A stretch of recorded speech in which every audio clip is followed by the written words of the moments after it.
Hear the table snap through the fingers. Grip so tight. Top row dreams in the heat of the fight. Through the fingers. Hold your ground. The roar of the crowd. The only sound.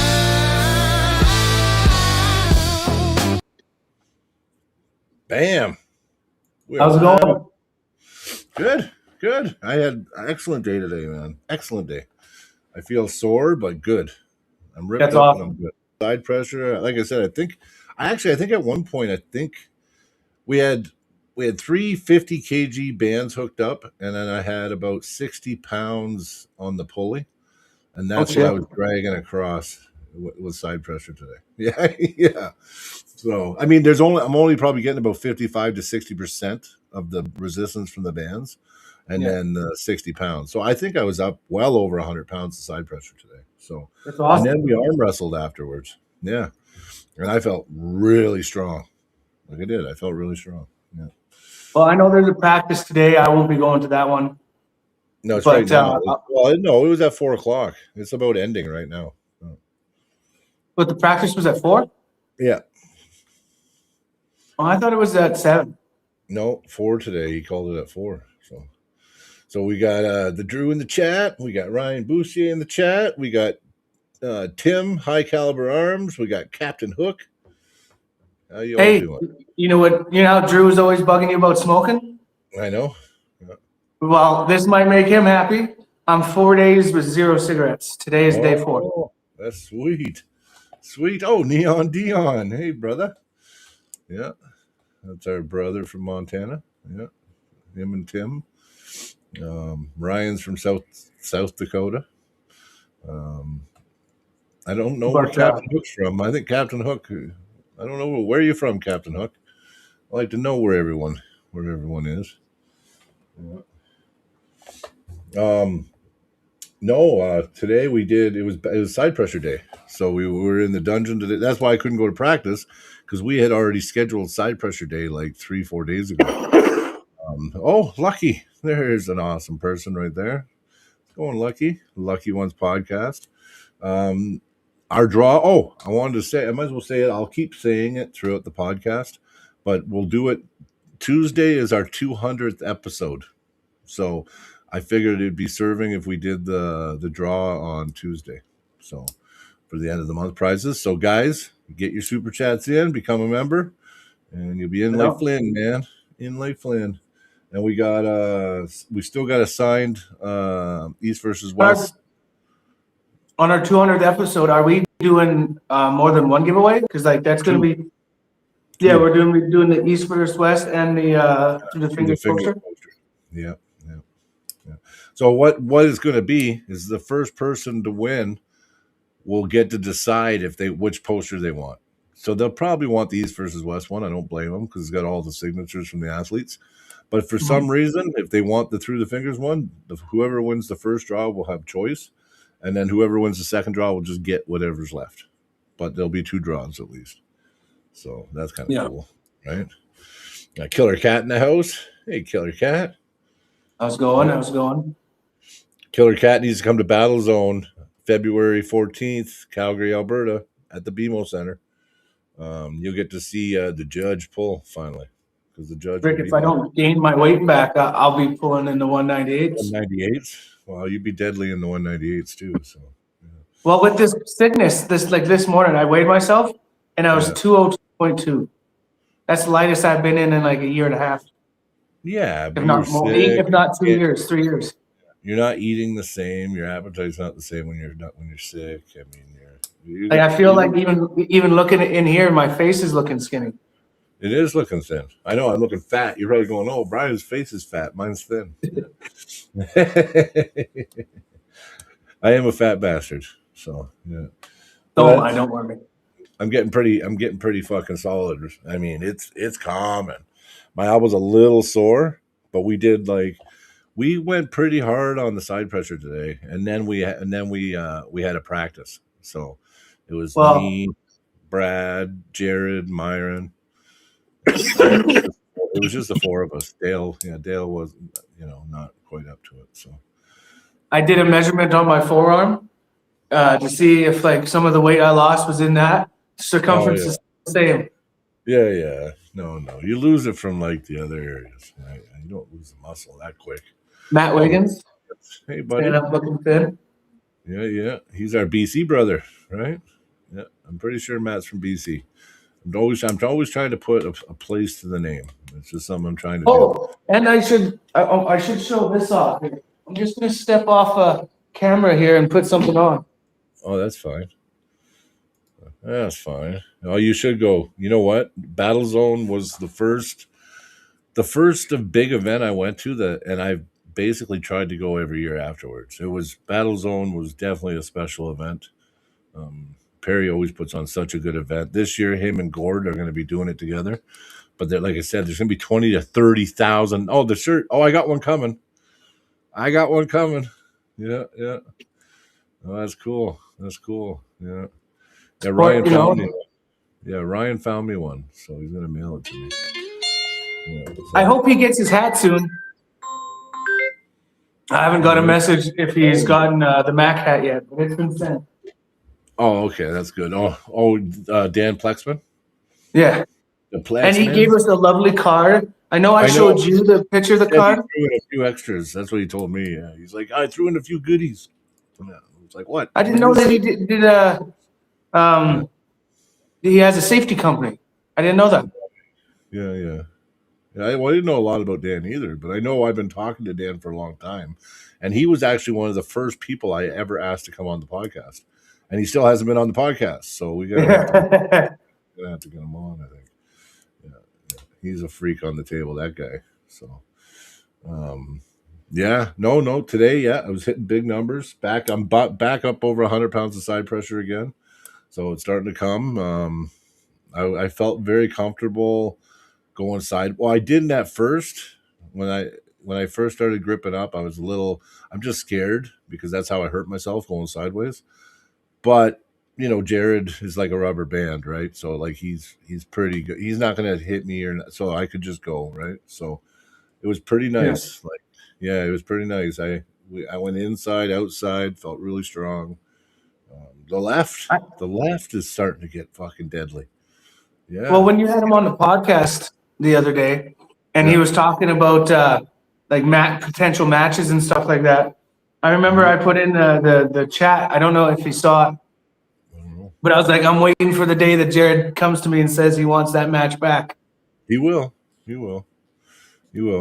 Matt Sador.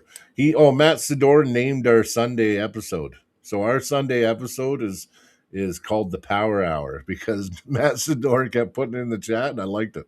So now Sunday is always called the Power Hour. So thanks, Matt. I appreciate that, buddy. Yeah. And and then we're gonna see. I still got a shirt, a coffee mug, and a Through the Fingers coffee mug. I got all this stuff. So going forward, that will be up for grabs on the end of the month, and then hopefully things work out and we start getting some cooler stuff to give away at the end of the month, like from sponsors and stuff we're working on. So let's see how it goes. Right now, we just fill in the gaps with what we got. So I don't know. There wasn't a whole lot this week in arm wrestling, really. I watched other people's episodes. Well, here's some news. John Therian injured now. Seen that? He fell off a ladder or something. Yeah, severely fractured his left wrist and then minor fracture on his right wrist. No, that's crazy. It's crazy. Just like that. Didn't he have a match coming up here soon? Oh, no. Well, no. Yeah, with fuck. Who's he pulling? He was pulling. That already happened. Oh, I think that already happened. No, it didn't. Yeah, it did. Eugene was supposed to pull him, right? But him and Eugene we're supposed to pull next year. Was it next year? At Fraser's event. Oh, yeah. So that was supposed to happen. Yeah. Well, maybe by next year, or I think it's next summer, he'll be back on his game. Yeah, maybe. but I don't know how. I mean, coming off of injuries like that, I don't know. Well, we'll see. I mean, I think I'm coming. I'm going to come back stronger than I was before my injury. Like, I think by February, because that's when I want to compete. I just have to not have PTSD because right now I got some PTSD going on because I'm thinking I'm waiting for the rip sound when I go sideways, right? So, Yeah. but it's not happening. Yeah. And actually, you know what's kind of funny is that I'm going sideways in a more controlled manner now. Like I'm controlling it more and actually finding the hole rather than just before I used to just say screw it and just try to go through whatever it was, right? And then I would rip my arm. Now I'm actually finding the hole and when I'm going sideways. So it's kind of good in a way. Oh, hey, I'm back on my way up right away. There you go. 105 cents. What type? What's that? Brian, 100 pounds side pressure is insane. Why did I type this 5,000 years ago after you said that? Oh, I think I hit about 135 today. Is what I think I hit. But listen, I have to work up to it, right? You know, I start light and I work it up, right? Um, First super match. Well, you know what? I'm coming back February. I'm going to compete in the tournament. See how I do and see uh, just see how I do, see how it responds, and then my first super match, I still want Len. So, I mean, I'll be looking at Len sometime early summer, I think. So, I'm just gotta get a promoter to do the match, and it's gonna happen. So, I Len saw a Houghton, pretty heartwarming picture today online. hmm. Len Houghton holding Oh, I seen it too. Yeah, it was cute. Dustin's no, it was Ty's Ice kid. Cold Boy. Yeah, yeah. He's getting big fast too. He's like, Yeah. I know. It's crazy. I know. It's going to be awesome if he takes to the sport of arm wrestling. Oh, he will. He will. He won't have a choice. Yeah, yeah. Just like it's kind of cool. Like I said, you got your boy. We got my Dude, there's grandkid. so many boys. I know. Hugh had a boy. Dustin Houghton had a boy. You, Ty had a boy. Ty, me. You said Dustin, Jared. Yeah. I think there's a few more than just the five of I us. think there's more. I think there's more too. I know Hugh had one. Yeah. Yeah, that's it. That's part of the five I got so far. Okay. But still, and we've had one girl, Luke. Luke had a girl, so hopefully, we have another addition to the girl arm wrestling side of things. For sure. I got Thai tonight. It was so good. I got Dairy Queen. Oh. I had a nice double patty flamethrower burger and a double patty cheeseburger with medium fries. Oh, yeah, you get the weight back quick like that. I went to the Thai restaurant. Whoop, whoop. I got short ribs, the short rib steaks, and then I got Thai style dumplings with special fried rice with shrimp and chicken. So that's what I had for supper.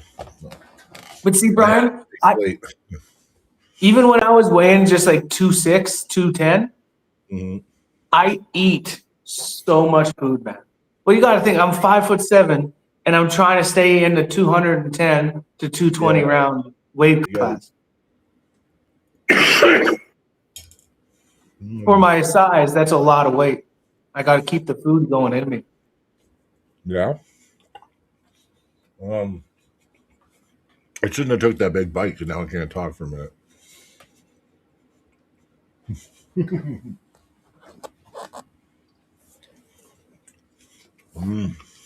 That's good though. But don't worry about your weight. Just train, work out hard, and wherever you fall, you fall. Honestly. Yeah, You're at the but point, Cody, long as you're within 10 pounds of the 220, you're fine. And if you do make the 198, then you're going to be really strong.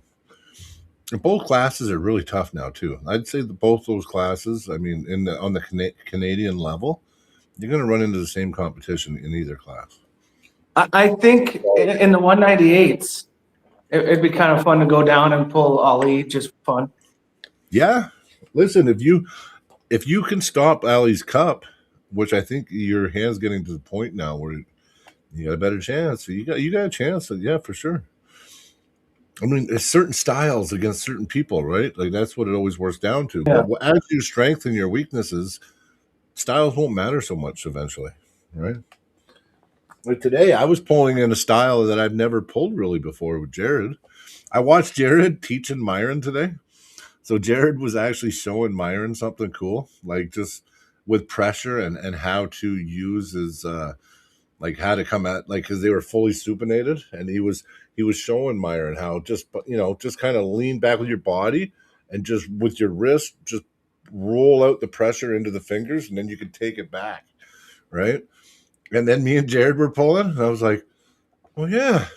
So I was like in here like this with Jared, and I just went back, and then I rolled it out, and then boom, just went right over. Yeah, and then afterwards he goes, "Man, you're so strong in there." I'm like, "I just learned that from you."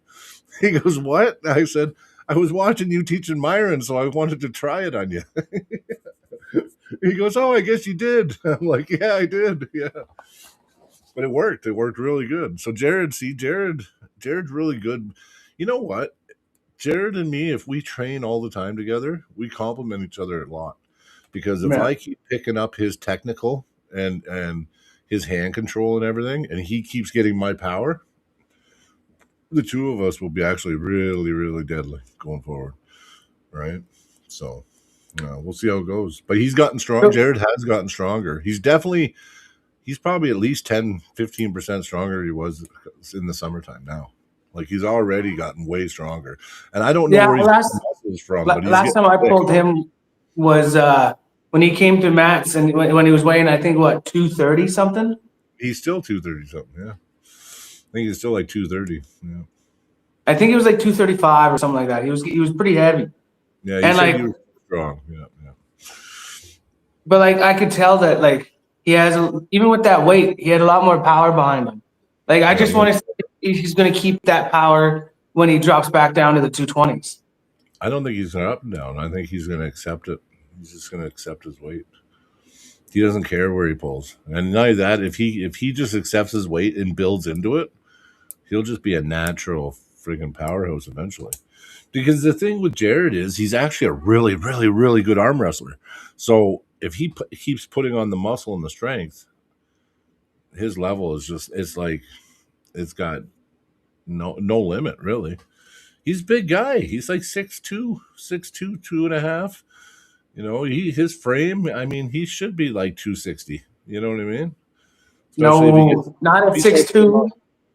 if he starts putting on a lot of muscle. Oh yeah, oh yeah. I mean, I think 220s, maybe 242s at most for Jared.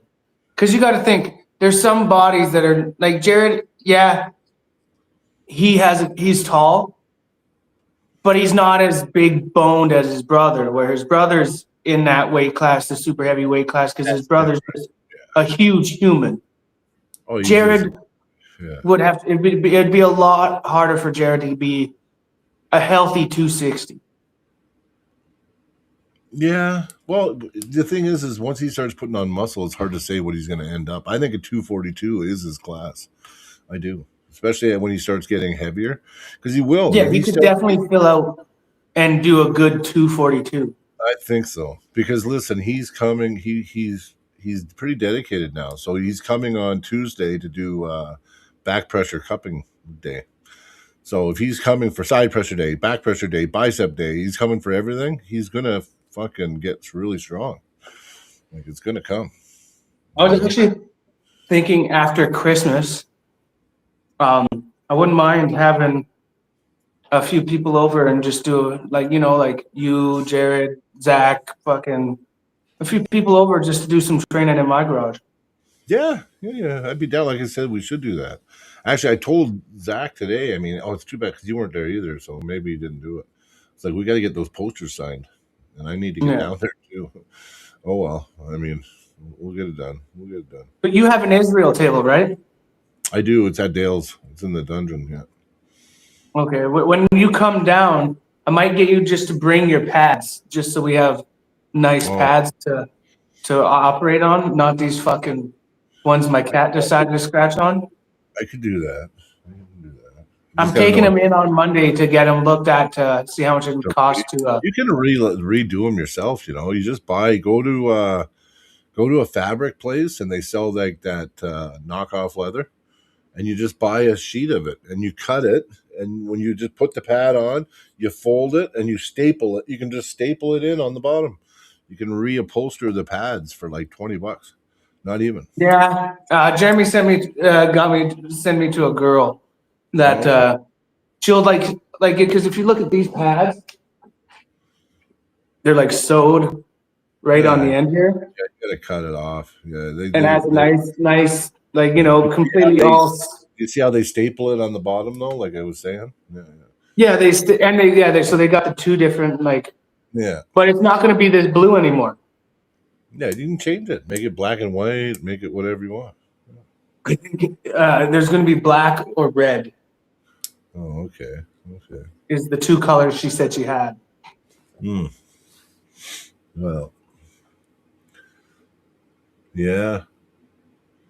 I don't know. You know what I was thinking? I should have a warm up match before Len.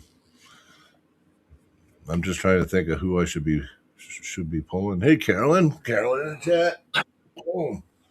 Yeah, I'm just trying to think of who I should be pulling. Maybe who would be a good opening match just to get back into it.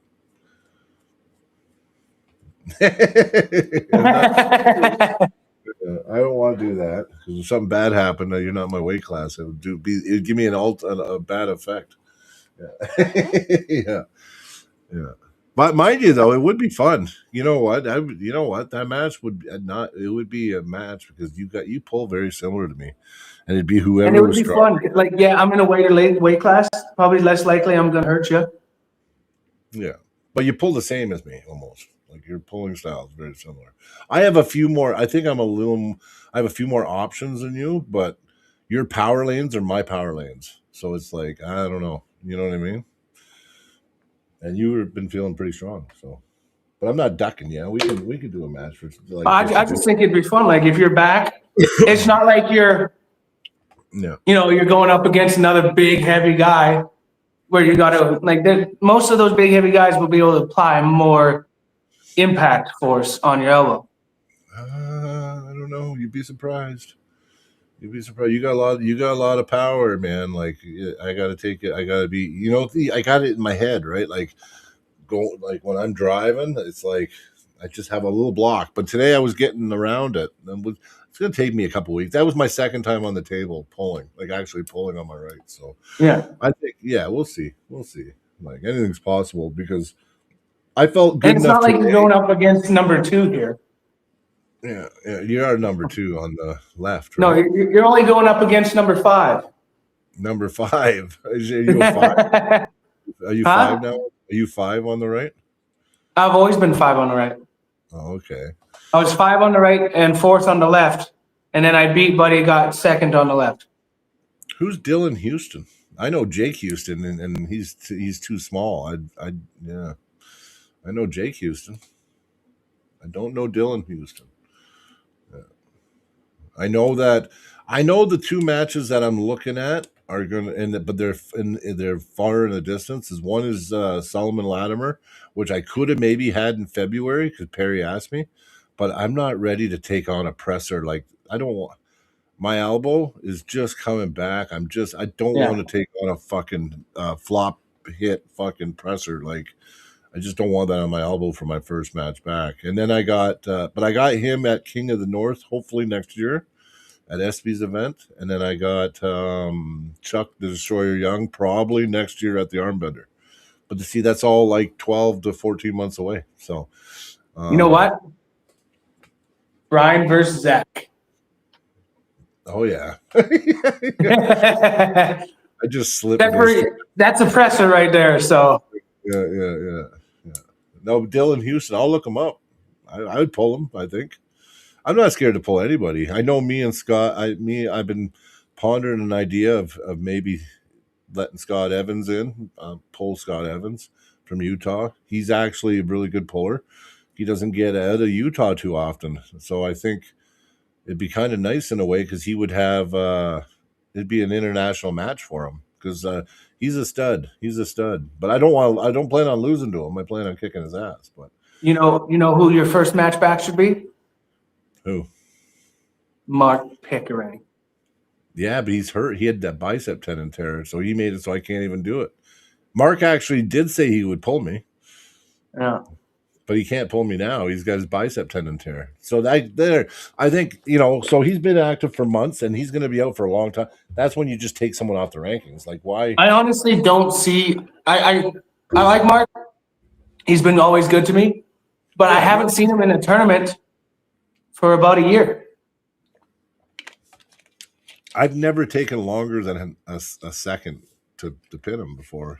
So. Like, I have not seen Mark at a tournament for about a year now.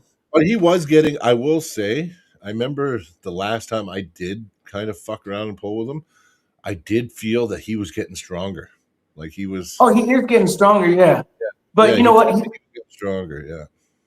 He doesn't like pulling me in practice because just the way, like, because of how strong I am, he always injures the inside of his elbow.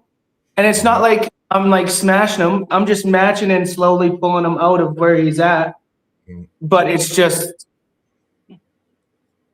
every time he said he pulls me, he gets injured. And he's the only person I know that every time they pull me, just maybe the way he pulls and the not willing to give it up. Mm-hmm. So Dylan Houghton, I'm set to pull Len, and Len's ranked higher. So I want to pull Len. I've been my Do you brain. honestly believe that Len beats Dylan? I don't know if Len would beat Dylan now. Dylan's gotten way stronger and better. I don't know, but maybe. I think Len's hit. Listen, if you can catch Len's hit, you got a chance. But like that hit is coming, and like, Okay, I got a better question here. Do you think Len beats Sean? No, I don't. But I don't think Len beats me, and I mean, I'd like to prove it. And you know what? Len is an idol, and it's an honor if I get to. I can listen. I don't even care if fucking Len whoops me. Tell you the truth. I mean, I do, but like, it's like Len's a legend, man. He's got like 50 something Canadian championships. He's got like world titles. Len's been everywhere and pulled everybody. Back in Brezink days, he used to compete against Brezink and shit, pulling Marcio Barbosa. How old is Len now? I don't even know what Len is. I'm thinking 60. But I don't know. But I mean, I'm thinking like late 60s. I thought. I may be wrong. All I know is he's a strong motherfucker, and that it'd be an honor to pull him. It's not that it's not out of any disrespect. I just, me and him were talking. We're friends, and we were talking. He goes, "I think it's time me and you have a super match, Brian." And I said, "Fuck yeah!" I said, "Okay, Len, let's do it." He goes, "What?" He goes, "Really?" And I'm like, I think he thought maybe I'd be like, no. But I was like, fuck yeah, let's do it. And because that would motivate me. Because listen, if let's say in 2 months somebody's promoter said, "Listen, Len, Brian, you guys got your opportunity. Here's your match," right? I got 2 months to hyper focus on that shit. And believe me, I can hyper focus on a match. Terradacity says Len beats Dylan. Yep. Dusty, Byron, laugh aloud. Len, just king of the table. I agree. Yeah. Are you not putting those chats up on the screen? Oh yeah. I'm slacking, guys. I'm sorry. Brian, do you ever pull at where's that? What is that? The Edmonton Extreme Club, or is that what is that? EEAWC. EAWC. What is that? I don't know what that is. You have to better explain. Maybe Edmonton Extreme Arm Wrestling Club. Oh yeah, that's what I'm thinking. Yeah, I've been there. I've been down. I pulled Crazy George. I went down when he was down. Yeah. So Terry. So if I beat Len, I beat all of them too, right? Wouldn't that count? Yeah, I think so. You might be a little surprised at my catching strength and my defensive strength right now. And now that I'm starting to get more confident going sideways, I don't know. I don't think I'm going to be easy to pin. I think if you want to pin me, you need a press. Like I'm getting to the point now where if I want not to let you pin me, I can keep on my right hand. I think I can keep most people from pinning me. Like it might be, me on the losing side, but to get my hand right to the pad now, you either got to wait me out for a long time or you're going to have to press, right? So, and I don't think Len, because the way he hits and throws everything into it, I don't think he can get back up to press me. And as long as I have enough bite, I should be able to just rip over. But that's my theory, right? Could be wrong. I'm still trying to think who I should pull next. So Terry, yeah, you said Len is 60. Yeah. So, yeah, I know Edmonton Extreme. Yep, no, for sure. Yeah, on the right hand. Yeah, listen. Len's left is hurt, and he wouldn't pull left, and I suck left too, bro. Honestly, Len would beat me on the left for sure. For sure, I would have no chance. So I'm curious if I don't think so. I think I'm thinking high, I agree. but Dustin, it'd be cool to have Milo at the good games and pull him. yeah, but how do you get that match? So you can't persuade him. How can you persuade him? You know what you'd have to do is offer the match and let him know that 30,000 people that might be spectating the match or something. Because there could be 20 to 30,000 people at the good games, maybe 40,000. And how many of those people are going to be watching the live action on the stage of the arm wrestling? Quite a few. We could have the biggest crowd in arm wrestling history. So they give themselves. Mhm. Oh, okay. Yeah, I don't use acronyms too much, but I get it. I get it.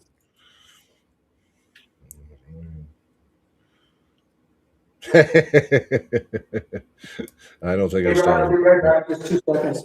No, it's okay. No problem. Yeah, I don't think I'm stopping Levon.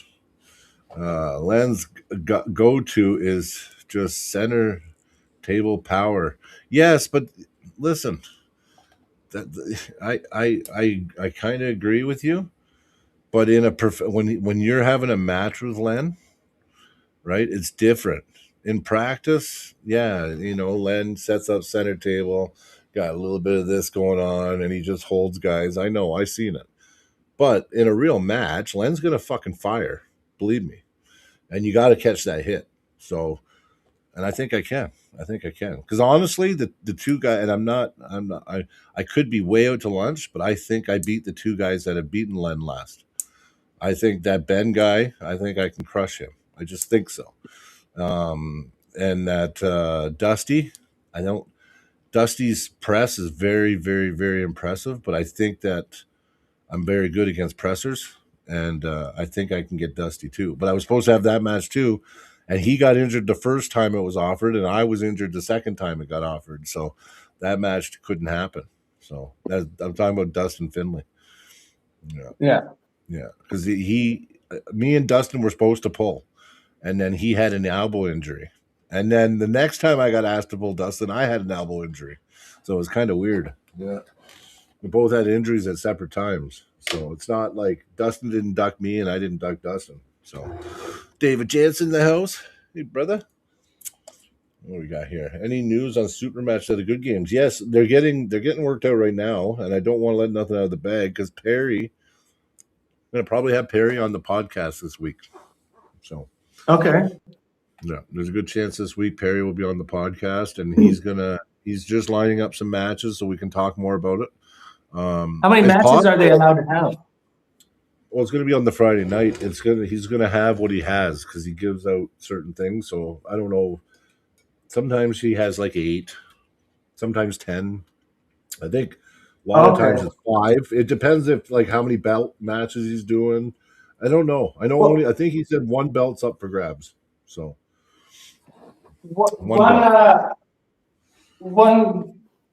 the good games is a 2-day event, right? Yeah, but it's 3-day. But the arm wrestling's 2 days. So Friday night's the super matches, Saturday's the tournament, Sunday is our through the fingers arm wrestling clinic. So Yeah. we might have to. What we'll do is we'll get some money together and have to put you and Zach up in a hotel Saturday night, and maybe you drive Zach home on the Sunday after the seminar. Yeah. Oh, I'd definitely drive Zach up there. No doubt about that. Yeah, but I mean, you're going to want to be there for the tournament, and then we're going to need you there Sunday for the arm wrestling clinic. So it'd be me and one Zach night. will probably just stay there for the day or that night, Mhm. Yeah. because you'd only need a one night. Yep. One night. Mhm. So. And it depends if the girlfriend and the baby are coming up, and then I could maybe look at me and him getting an Airbnb, Mm-hmm. because that's what we did for Mayhem. I ended up giving Zach and Austin both a ride up to Mayhem, Mm-hmm. and Well, you know, They it'd be just- cool to have help on with the clinic too. So yeah. maybe Austin. So what comes- happened was, after Mayhem, me and the girlfriend, we were bringing a baby, so we were like, we want to have a place that the girlfriend can go during the day if like the baby's getting frustrated and something like that. So we got a 2-bedroom Airbnb with a couch, and then Zach and Austin, I said you guys can share You can the have spare couch room, with the bed, or one have the couch, one have the bed, and you guys can just stay there. that makes sense. Oh, so Jackson, he sent some video footage, so I posted it anyway.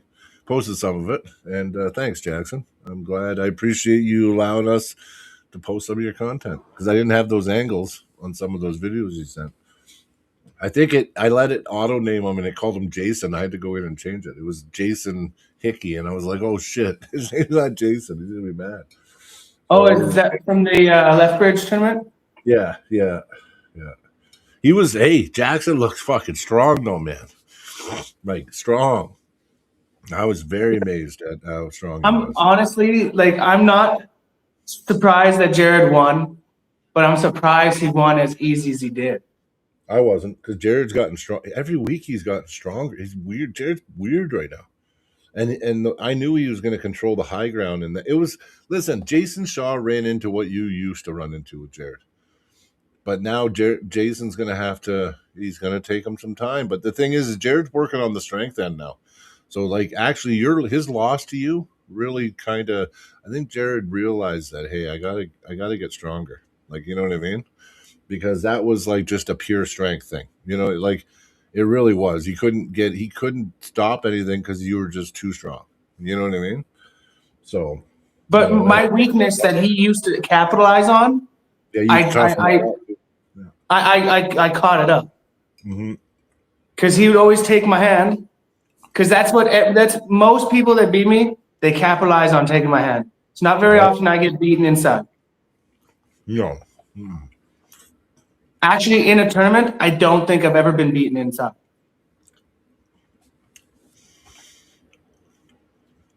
Back in the early day, I could beat you in a hook. Oh yeah, I'm saying in a tournament setting, No, I am in my weight class, and like that's a lot. I've lost once inside. I've lost when I once. used to beg you? Do you remember when I used to beg you just to hook with me and not flop me? When we first started, I'm like, can you just go? Can we do a hook? And you're like, okay. Yeah, because I couldn't beat your press for like a few months. Like, it took me a while. Yeah, it was like fucking press, but that's not your strength anymore. So, Well, I still find that it's like I can use it, and it's still use it strong. if you need it, and to finish, if you need it to finish, you can bring it in and do it. Yeah, I know what you mean. Yeah. And it's still strong. Like, look at Joe. Joe, he had almost impossible time trying to pull through it. Yeah, once He you actually got, injured himself pulling through it. Mhm. Yeah. And like, there's people at the Grand Prairie thing, at the event, that said, the one guy said it looked like my forearm was making a C. Mm-hmm. But that was because Joe was so high up on my fingers that I'm like, there's no point in giving any kind of pressure here anymore. So I just literally it'd be like this. It was just limp. I just let it go limp, and I was pushing on the strap with this part of my hand. So when this goes limp, look at this. Yeah. I know. I can't do that. Oh, that would hurt so bad. You'd break my shit. Oh, look. Ow. That hurts. Oh, yeah, that's it.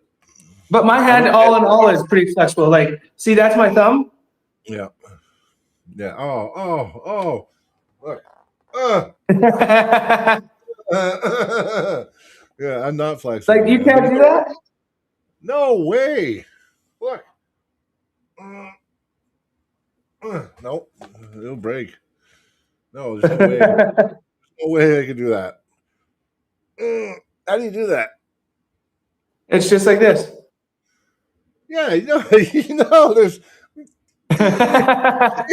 no, buddy. No, I'm the most unflexible person ever in the history of mankind. Though I do not flex, and people used to say to me, like even my wife, I don't like my back cracked. I don't like nothing because I'm not flexible, right? And I would always complain. And she's like, "Oh, it's all in your head." I'm like, "No, I'm serious. Like, I don't fucking like." Look, I'm not kidding. I'm doing this as hard as I can right now, and that's as far back as my wrist will go. I do more than that with just my fingers. Yeah. Now this hand is a little better. Look, see, I get a little more. But this hand's, because of all the work and stuff I did through my life, has been damaged so much that I have like bones and calcium buildups and just all kinds of stuff in there. So like, there's nothing I can do. But my press is different. Like my press is strong because my hand stays. Like it doesn't go back like most people. My hand stays when I'm pressing. So it's just like, ugh. The only thing is my elbow. I gotta watch my elbow, right? But see, my dad, when I was growing up, my dad was very big on, he'd make me do 25 push-ups every day, 25 sit-ups, freaking would make me do the splits. And like, I'm a 30-year-old man and I can go down, I can still do the splits damn near to this close to the ground. That's full shit. That's full. You can swear on here, Joe. Yeah, and that like I don't know why it's saying Joe. It did that to everyone. Changed everyone's names, eh? But yeah, you have built-in cup. Yeah. Well, yeah, my shit's built in. But you know what's crazy is I can't cup more than that either. You know, some guys can get right around. That's it. Yeah. See, my arm can sit like this and I can get more cup like this. But actually, in a match, it's usually only ever like this much. Yeah. I actually like staying flat palm because I use it like this. So like when I'm going, I can go this way or I can go this way or I can punch over this way. But I don't like being fully in. I'm not a big fan. But I found out today I was going fully in like this with Jared. And I actually felt good just dragging and actually rolling out through my wrist and coming over. And it was really, really strong actually today. So it was kind of good. Yeah. My thumbs are too short for that. Yep. You do have I have short thumbs. I have a big thumb. I don't actually, I got pretty decent sized hands actually. Yeah. Your hands aren't that bad. No. My thumb was pumped today though. Oh, it was just, but Nelson Torque. Okay. Jackson and Nelson Torque, they're similar builds, similar arm length, similar pulling style, actually. Did you know Nelson and Jackson actually pull very similar? That could be a really I know good Nelson on the right arm is really strong. I think it's his right. I pulled Like him. I still can't touch his right arm. I think we're pretty close. I think you can now. No, I think you can get Nelson now. I bet you. I know we pulled last time at I pulled him for a year. I pulled him a year ago. Yeah. Yeah, but I pulled him at the backyard event. Oh, okay. Or there was another event sooner than like it hasn't been a year. And his right arm, it's fucking deadly, but his left arm, I think if I'm correct, I pulled through his left arm. I think you could get him on the right too. You just didn't attack him properly. Like when I did it, it was a back drag. It was like this, and I was able to pull him over like this. But like if you had to go straight sideways with him, I don't know about that. He's pretty fucking strong in there. So I don't know. I mean, I wouldn't mind pulling him again. I know he's training and stuff. I bet he's way stronger from back when I pulled him last time I pulled him, because I don't think he was training much. He had then. a I don't really think- big break there. Like he's kind of taken a huge step back from the arm wrestling world compared to what he used to be. Mhm. Yeah, but I heard he opened his own little gym, and he was training. He had Darren Matthews going there, pulling with him all the time. Victor, are you going to let someone challenge your number 2 spot? Well, he just wants to let you. He's just asking if someone challenged you for your number 2 spot, would you take the match? No, I haven't been challenged for my number 2 spot yet. I don't know if they've made that buffer zone yet. I want to talk to T-Bot about that because like, They didn't do it. Huh? No. Nope, it's not done yet, and they might not. It has to be a vote on the in the council. So I'm vice president, so I know a little bit about that shit. And when's the next vote gonna happen?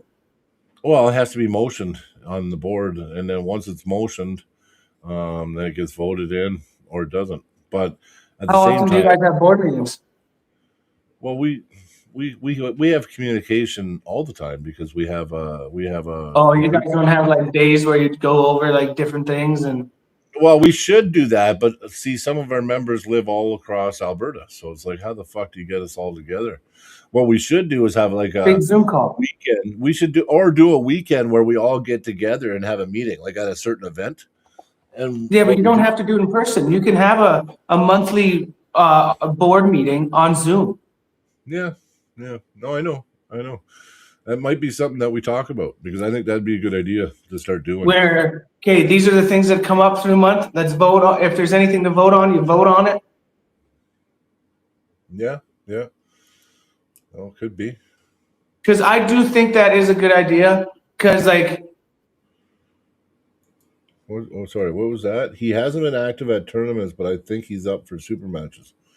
Oh, and Nelson Torque? Yeah, you know what? I bet you any money Nelson would pull. Like I said, I think Nelson. I think Jackson. That's the match we'll try to make. We'll try to make that match. I'm telling you, Jackson is like he kind of pulls like Nelson, man. I'm telling you, the kid pulls like Nelson Torque.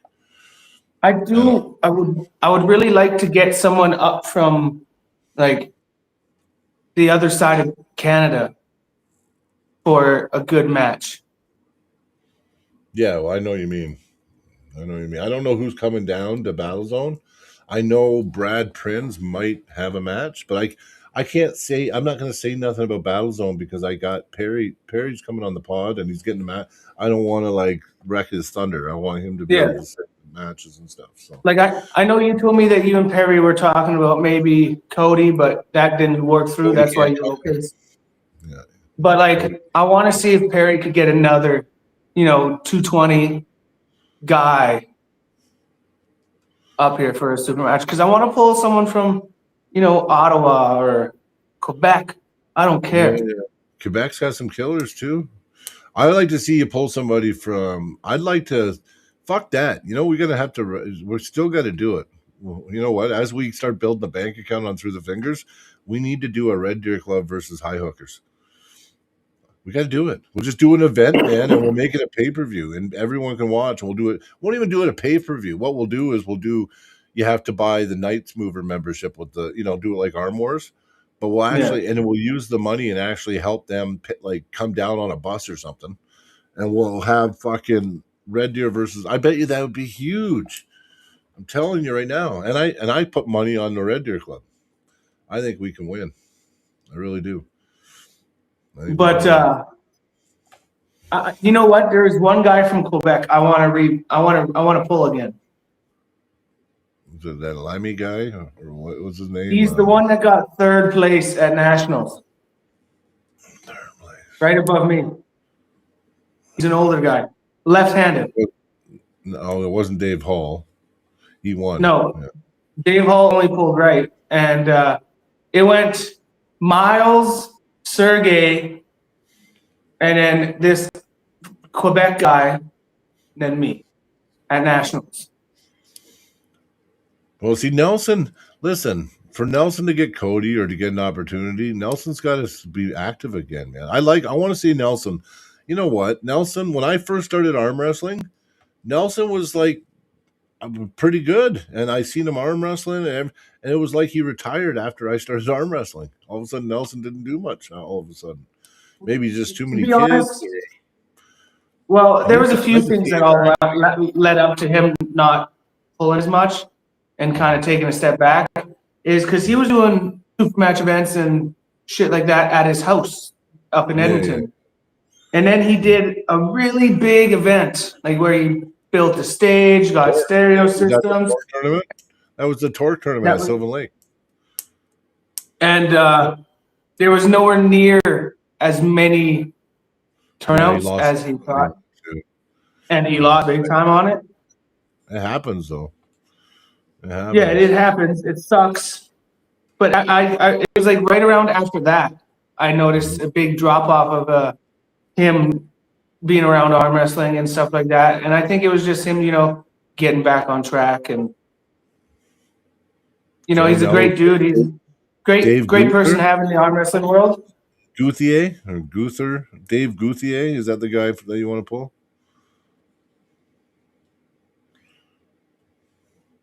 Joe Nello just put it in the chat. You said you wanted to pull the guy from Quebec that finished third. His name's Dave Guthier or something. Gauthier or Guther. Or, That's his name? Yeah, well, that's He got yeah, third at left arm nationals.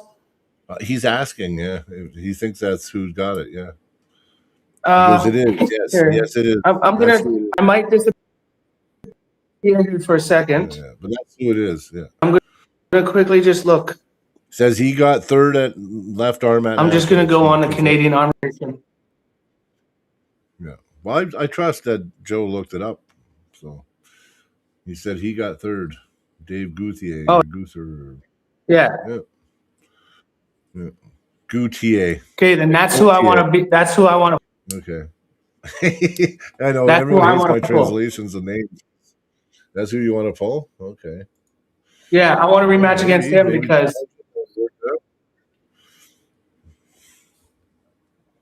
Yeah. Well, we'll Because work it I out, know- man. Let's do it.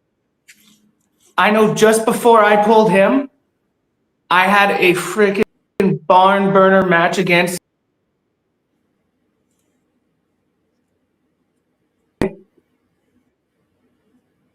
No, we didn't get any of that, Cody. Hello? Better say it again. You had a barn burner match. Okay, and can then you hear me cut now? it. Yeah. You're good now. Okay, well, me and freaking Dave. shit, Brent Bellamy had a huge war Yeah, I remember that. Yeah. I know, and you wrecked just before I pulled him. So Yeah, if it wasn't for that, you guys would have placed, right? Yeah. That happens. Yeah. Brian, your pronunciations of names are on point with Travis. Yeah, I fucking suck. That's why most of the time I won't say last names. I'll be like, yeah. Yeah. Unfortunately, I'm not very good. Not very good, man. Yeah. But and if I'm not mistaken, I'm pretty sure he won the left-hand Quebec provincials. yeah, probably. And what? And Because how I did know you Tim feel List. when you pulled him? What did he feel like? Did you feel lanes? Did he beat you? He beat me out of because he had so much side pressure and they were like he was loading up so fucking much and back pressure. And the refs, like literally, I had to force my elbow down and to hold it back. And like I'm telling the ref, I'm like, he's loading, and he's the ref. No, he's not. So I released my lat. I almost punched the guy in the face because he's loading so much. Yeah. And then the ref's like, oh, that's you pushing your hand. I'm like, no, I just released my muscles. Like, this is me not holding my arm down because he's pulling back. Yeah. That Rick guy was just, he was pissing me off at Nationals. But I mean, Like- a lot of people tell me he's a good ref, but at Nationals, I didn't see it, man. Rick I see Pickering? the motherfucker. Just an ignorant prick at Nationals, yeah. You're it's talking one about thing Rick to be a Pickering? ref. Yeah, that's who it was. But Yeah, he should have his fucking master ref taken. He's the biggest useless crap I'm sorry for saying this on the podcast, but I hate Rick Pick. I don't like him either. Yeah, I don't like him. I don't like his reffing. I think he's the most biased motherfucker I've ever seen on as a ref. And just because you're a master ref doesn't mean you can be a douchebag to everybody. You know, like you still treat arm wrestlers with respect. You know what I mean? Was it him? Dude, he slapped Joe Fox in the back. Slapped him. Yeah, Joe almost punched him. And then when Joe Fox reacted to him, he tried to get him banned. Yeah, because he was going, "You gonna beat me up, Joe? What are you gonna do? Beat me up, big tough guy?" Blah blah blah. Joe's like, "Oh, you fucking shut your mouth, man! I'll fucking kill you." And not like that. I think there was like 3 or 4 refs that said that he should not have hit Joe in the fucking back. Well, he didn't just hit him; you could hear it. Everyone heard. Yeah. It. And Joe was like, he was angry, and not only that, to get Joe Fox is one of the nicest motherfuckers you ever meet in your life, and the fact that. You know, you know what? 2 hours later, back at the hotel, Joe was still talking about smashing Rick's face in. Like, that's how mad he was. So, you know what I mean? And I don't know if it was Rick, but there was one other ref. Yeah, that remember what happened when Alberta won the overall trophy? Oh, yeah. One booed? The ref that booed, too. Yeah, him, yeah. Because he used to live in Alberta. I don't even know what his problem is. You know what? And he had a parent from the youth, the amateur, the youth classes wanted to beat him up too. There was a drama where they had to fucking they were going to kick someone out because one of the parents wanted to punch him out. Like he had drama with the junior class too earlier that day. And then he had the Joe drama. I had my way. He would never ref again, ever. He doesn't deserve the refereeing title. Well, he's was he? He's a master ref. Yeah, like 35 years. Fucking yeah. Oh yeah. But he's biased. He's biased and he's ignorant cunt. And you know what? I'm sorry, but like, you know, you still have to have respect for the pullers. So like, when I go to the table, you don't just be rude to me. Like when I got injured, I still blame my injury almost on the guy. Because I'm starting, okay, listen, and I'm a ref, so listen, if someone's in dispute, you don't start the match. You don't start the match. Like if someone, you can warn them, foul them, whatever, but if someone's disputing something during the setup, you can't go. Like it doesn't work that way, especially at a professional level. Anyway, I was starting, my hand was back, right? And my hand only goes back so far, but it was like this. So I was like, listen, my hand's back, man. I'm like, no, I'm not starting like this. He goes, listen. He's like, the down ref don't think so. I'm like, I'm telling you, my hand's back. He goes, go. And then it was like, and then I caught it, but I'm way out of position now. I'm not in a safe position, but I don't want to lose. So I dragged it back to center. And then when I went into the press, I fucking ripped my elbow apart, but I wasn't in a good position and I was out of whack. My body was off, but it was because I was disputing my setup, and he said go while I was talking. On the video, you can see my lips. I was talking to him about my hand being back, and he just went go. And I'm like, you fucking prick. And then I ripped my shit. I tore my UCL, my flexor ligament, and now it's been 6 months, and I'm just barely getting back to the table now. So I don't like him. Yeah, I don't like him. You know what? He's one of the main reasons why I do believe that Canada needs a reffing review board.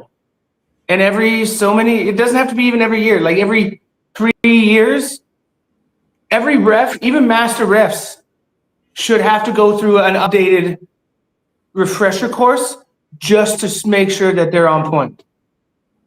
I don't want to go there.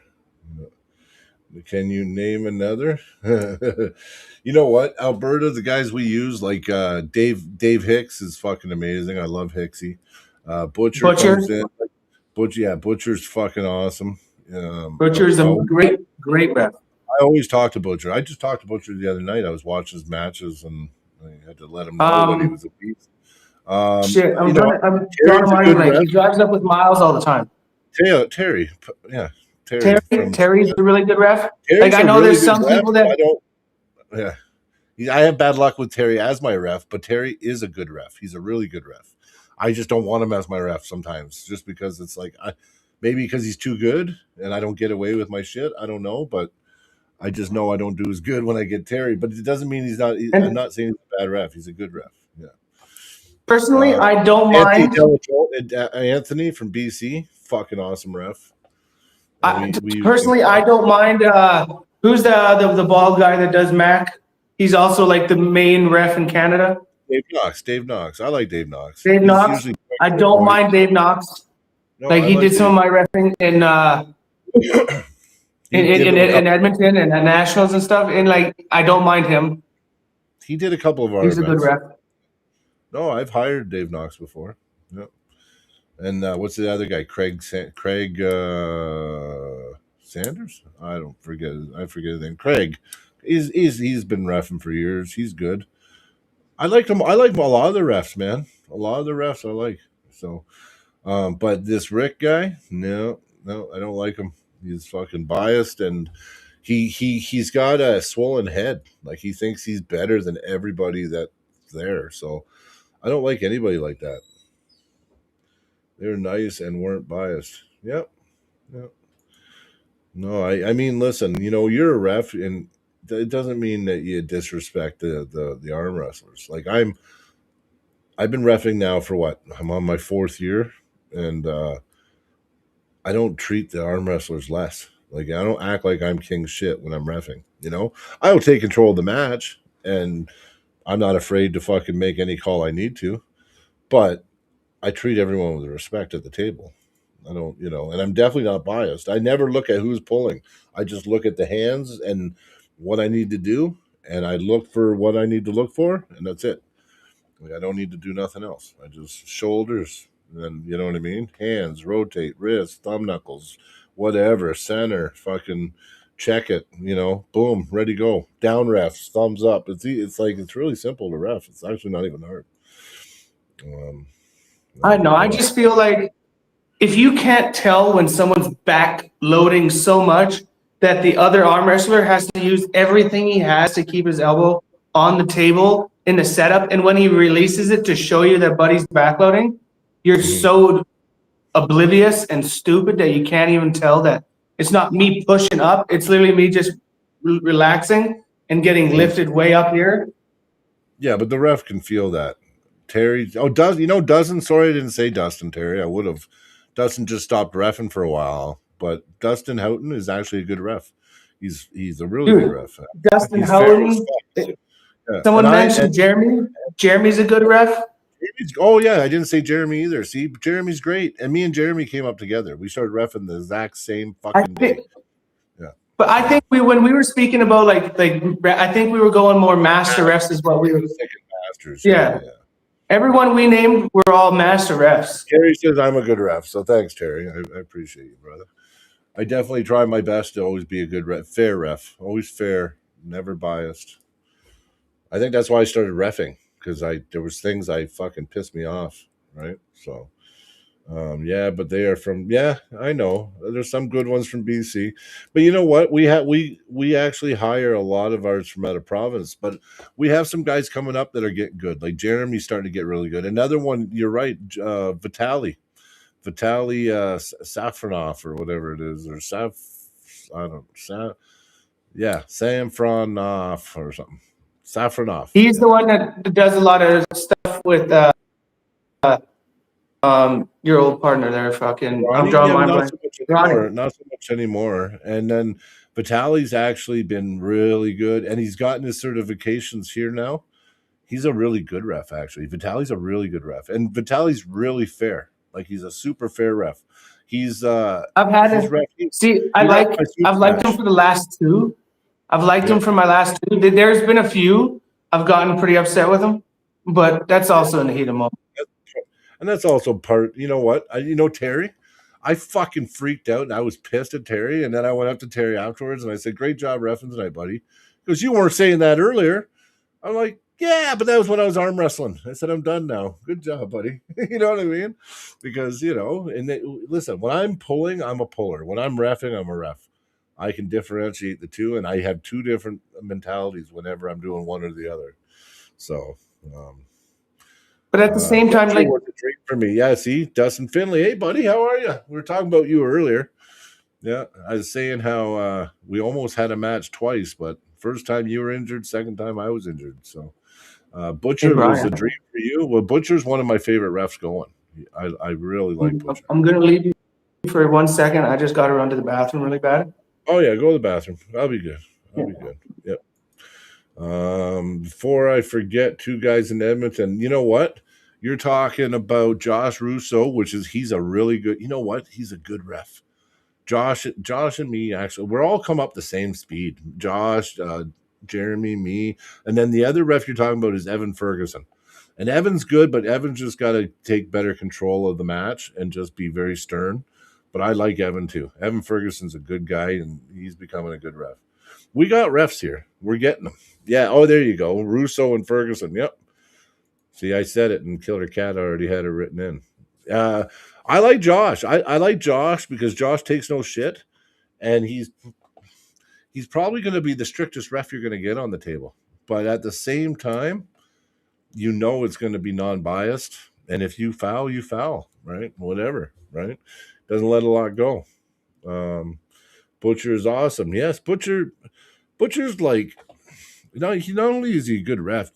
If you're ever bored, we see Dave Knox, we see Butcher, we see Dave Hicks, we see all these refs at our events and stuff, and we think, well, they didn't just ref all these years. Were they reffing this whole time? No. Go back, go on YouTube, and go back and watch them arm wrestle.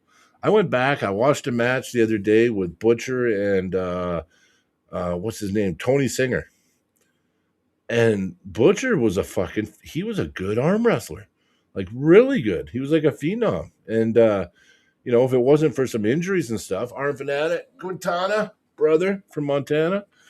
If it wasn't for some injuries and stuff, Butcher could still be fucking. And not only that, if he has an injury right now, if he can get that injury under control, like I told him peptides, maybe some PRP, because we just attack our injuries with this shit, right? He could be. I haven't seen him pull in 3 years, but the last time I seen Butcher pull, he broke a guy's arm at Battle Zone. Yeah, or he wonder did what, something, broke his bicep or arm or something. So I wonder what Andrew's up to right now. Andrew Quintana, I don't know, but he's always welcome in here if he wants to hop on. So you just that'd be awesome. Maybe He said he just finished his interview with Chuck. Oh, you did? Did you have Easton together? Yeah, just finished the interview with Chuck and Easton. Wanted to thank and shout out you guys for sponsoring that fight again. Thanks, you guys are awesome. You're awesome too, brother. And yes, we are proud sponsors of the Chuck, the Destroyer versus Easton McCormick at the Armbender, February 14th. It's going to be fucking epic. We are rooting for we're biased here. We're rooting for Chuck. I'm rooting for Chuck anyway. Chuck is an awesome guy, and he's since I pulled him, he's done nothing but good things. So I'm gonna be pulling him again. So when I pull him again, I want him to beat this Easton kid because it'll make me look better when I crush him. So, I was a little pissed off with Chuck when I was in Montana. Were you? I wanted to pull him. Good. I wanted to after pull him, and the fucking guy just disappeared. Like, yeah, he doesn't do much. He actually takes off real quick. He's just that type of guy. That's all. He comes, does business, and leaves. He's kind of like Hutchings. Yeah. Don't be offended. He did the same thing at the Armsgeddon. I beat him. I thought we were gonna after pull and hang out. He was gone. Boom. You know what I mean? So I think that's just him. I don't think it was a prick move. Right? I also think Dakota was pissing him off when he was pulling Travis. Man, Dakota was getting on his nerves. It was a little bit funny.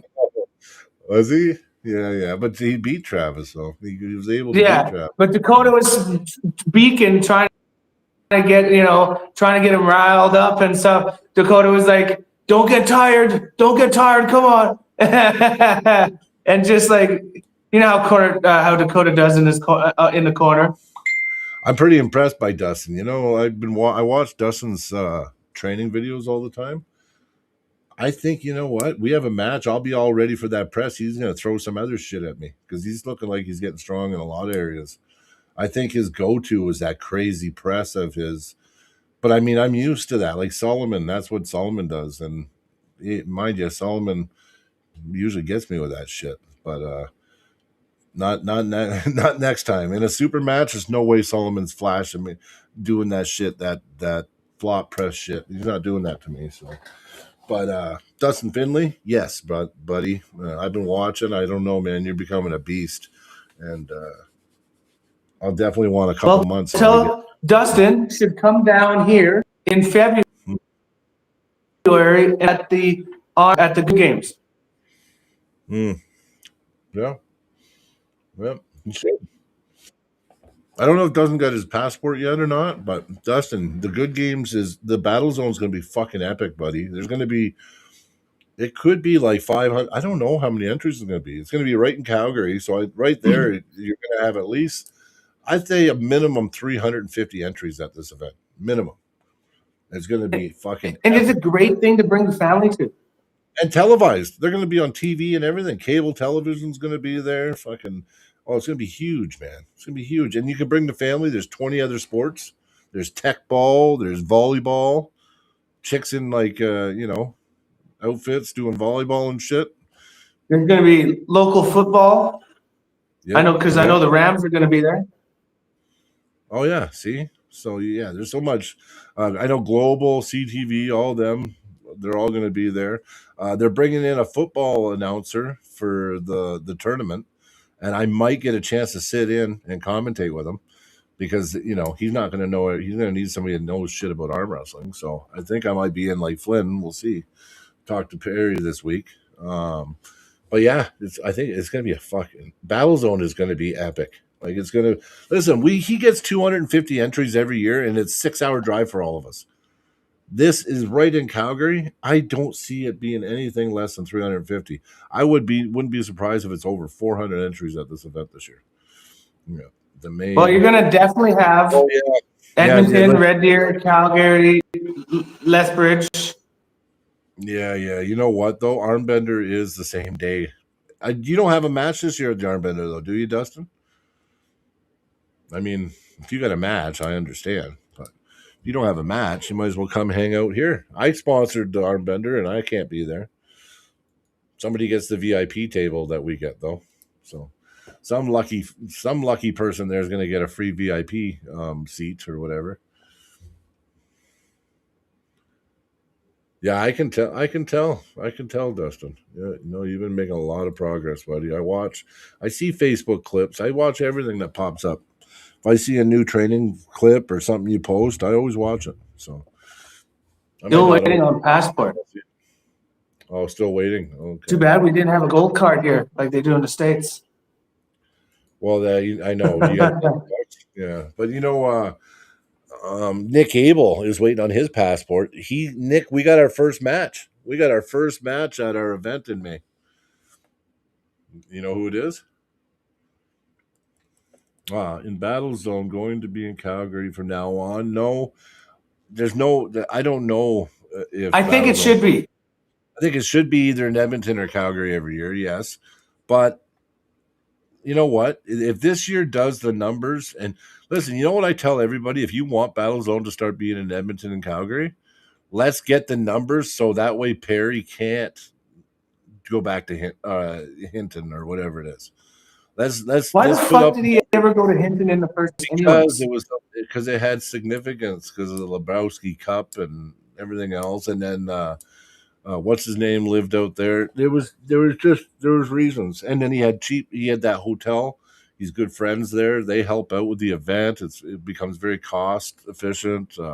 There's a lot of reasons, right, why he does it out in Hinton, and especially when he's getting 250 entries, and we're driving 6 hours, and he's still doing 250 entries.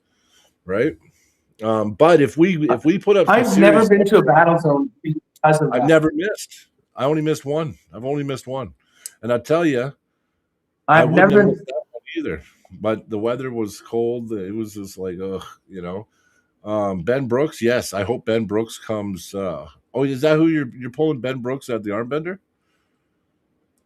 That's right. I think you are. That'd be interesting. That'd be interesting. I think you can get him.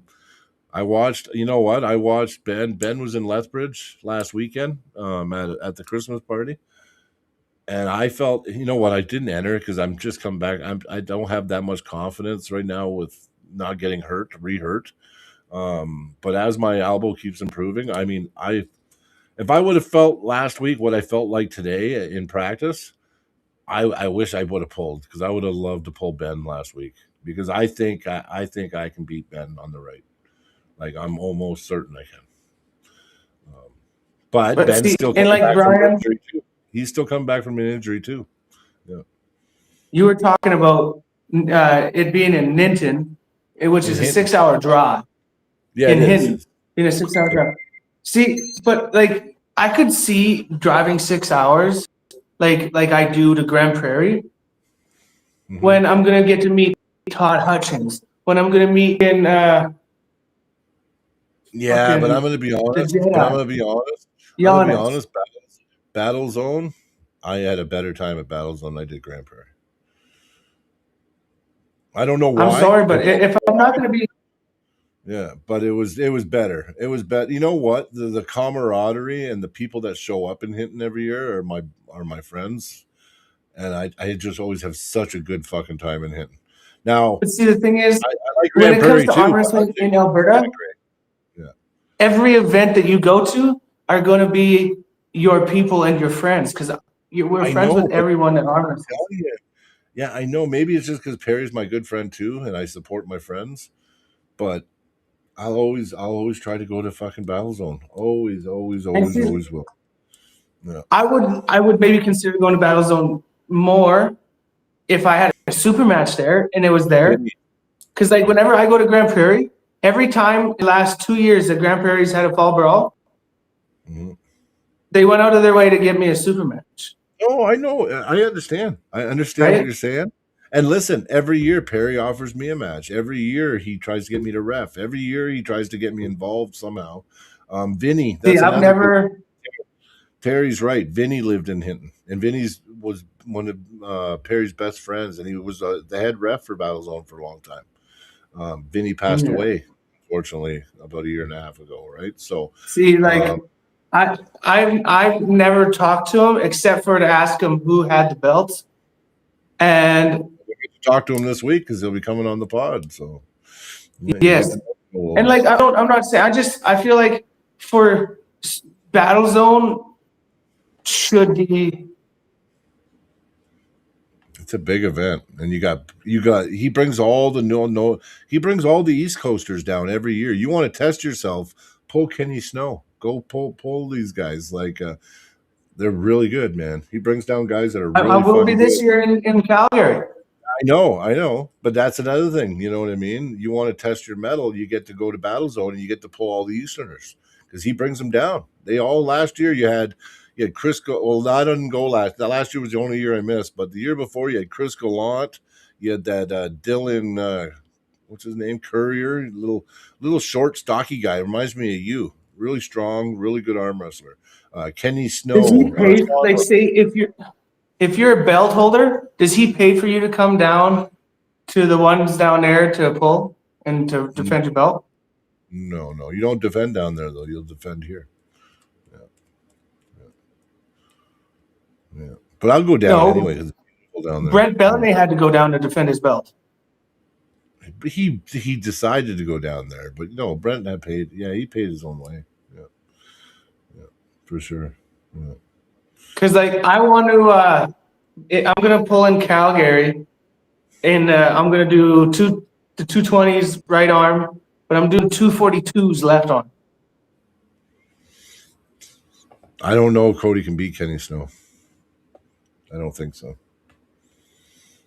Kenny Snow can make your weight though, Cody, but I don't think you can beat him. He beat Sean. I thought Sean would have done better against him, and no. Kenny's hand is But they like pull. he can pull 220. Yeah, No, but like how does he? Like what's his style? he's a hand guy, but he can go anywhere, inside, outside. His hand's really good. His hand's really good. But Cody King, I heard, just beat him recently. So someone was saying Sir Yak was saying that Cody King just got a pin on him recently. So maybe Cody got him inside. I don't know. But I mean, he beat Ty really bad too, man. Like Ty, he really beat him badly. I don't know. I'm just saying you would be the underdog. I'm not saying you couldn't beat him, but you would be the underdog against Kenny. He's been the Battle I'm Zone always champion. the underdog. He beat Len Houghton 3 years ago. Kenny beat Len Houghton in a super match 3 years ago. I was there. Len flashed him the first round. The next round, Kenny caught him, and then Kenny beat him 3 rounds in a row afterwards. So Yeah, I got this guy. yeah, he's no joke, man. I'm having a hard time putting his face to his name. He looks like you would crush him. I look at Kenny Snow and I'm like, oh, I crush that guy. Then you watch him arm wrestle. He's fucking really good. Like he's really good. The problem with Kenny, he should be traveling all over North America, crushing everybody. You'd have a huge name for himself, but he doesn't, right? So yeah. So anyway, Battlezone is going to be fucking amazing, and maybe if it does these unbeatable numbers, then Perry he'll make it work. He'll do it in Calgary. He'll do it in Edmonton. But the problem is the cost was so high before. It was hard because without what happens if you take on? This is what C. Perry gets faced with. So he has affordability in Hinton, where if let's say the weather's bad and he doesn't get a good turnout, it doesn't break the bank for him. Or he does it in Edmonton or Calgary, but weather's bad and he does bad numbers, but now he can't cover the venue cost and everything else because venue's like $5,000. You can't get a venue for under $5,000 in Calgary, not a decent one. You know what I mean? So it's cost, right? When your tournament's costing you $10,000, $12,000 to run, you need to make sure you recoup that money, right? These are all things that we have to think about too. All the venues that you used in Calgary cost you $10,000. It's like $10,000 to run an event. $10,000. It's always $10,000. $10,000 is the magic number. That's trophies. That's medals. That's everything. Refs. Yeah, but like the venue itself, I think you could get a venue for $2-3 in Calgary. That's somewhat Deerfoot Inn Casino was $5,600. I know. I paid it. Yeah, I knew that Deerfoot. The Carriage Inn, I think I can get cheaper. I've been talking to a few, but like still $3,000. We're looking at $3,000. You can try to cut corners, save $1,000 here, save $500 there. You can get it down, but I mean, listen, these events, man. That's why everybody talks about promoting, but not everyone can promote and do an event because the cost when you add it all up at the end, you have to be very efficient. You have to do everything very cost driven, right? And then you look at it like this. We want to get sponsors to eventually cover the event cost, right? We need to bring in some serious sponsors to cover $10,000, right? But if we got to that point where the sponsors were, covering our cost, then it'd be amazing because then our numbers would be good, and then we can put a lot of that entry money back into prizing for the pullers, right? Yeah. So I think an event should never give money to the pullers until it's guaranteed to break even. Mm-hmm. If you can't break even on your event, then you shouldn't be putting money up for prize money. Just because I know as a puller, I would rather have more events. Yeah. Yeah, it's and if you're able to break even. Refs, you know how expensive refs are when you bring in master refs and you fly them in? That was crazy. When we did the international event, and then their flights got canceled, and then I had to pay for a connecting. It was crazy. It was like $3,500 I paid to have Dave Knox and Craig Mitchell. So when their flights get canceled, you don't get refunded that money? I didn't.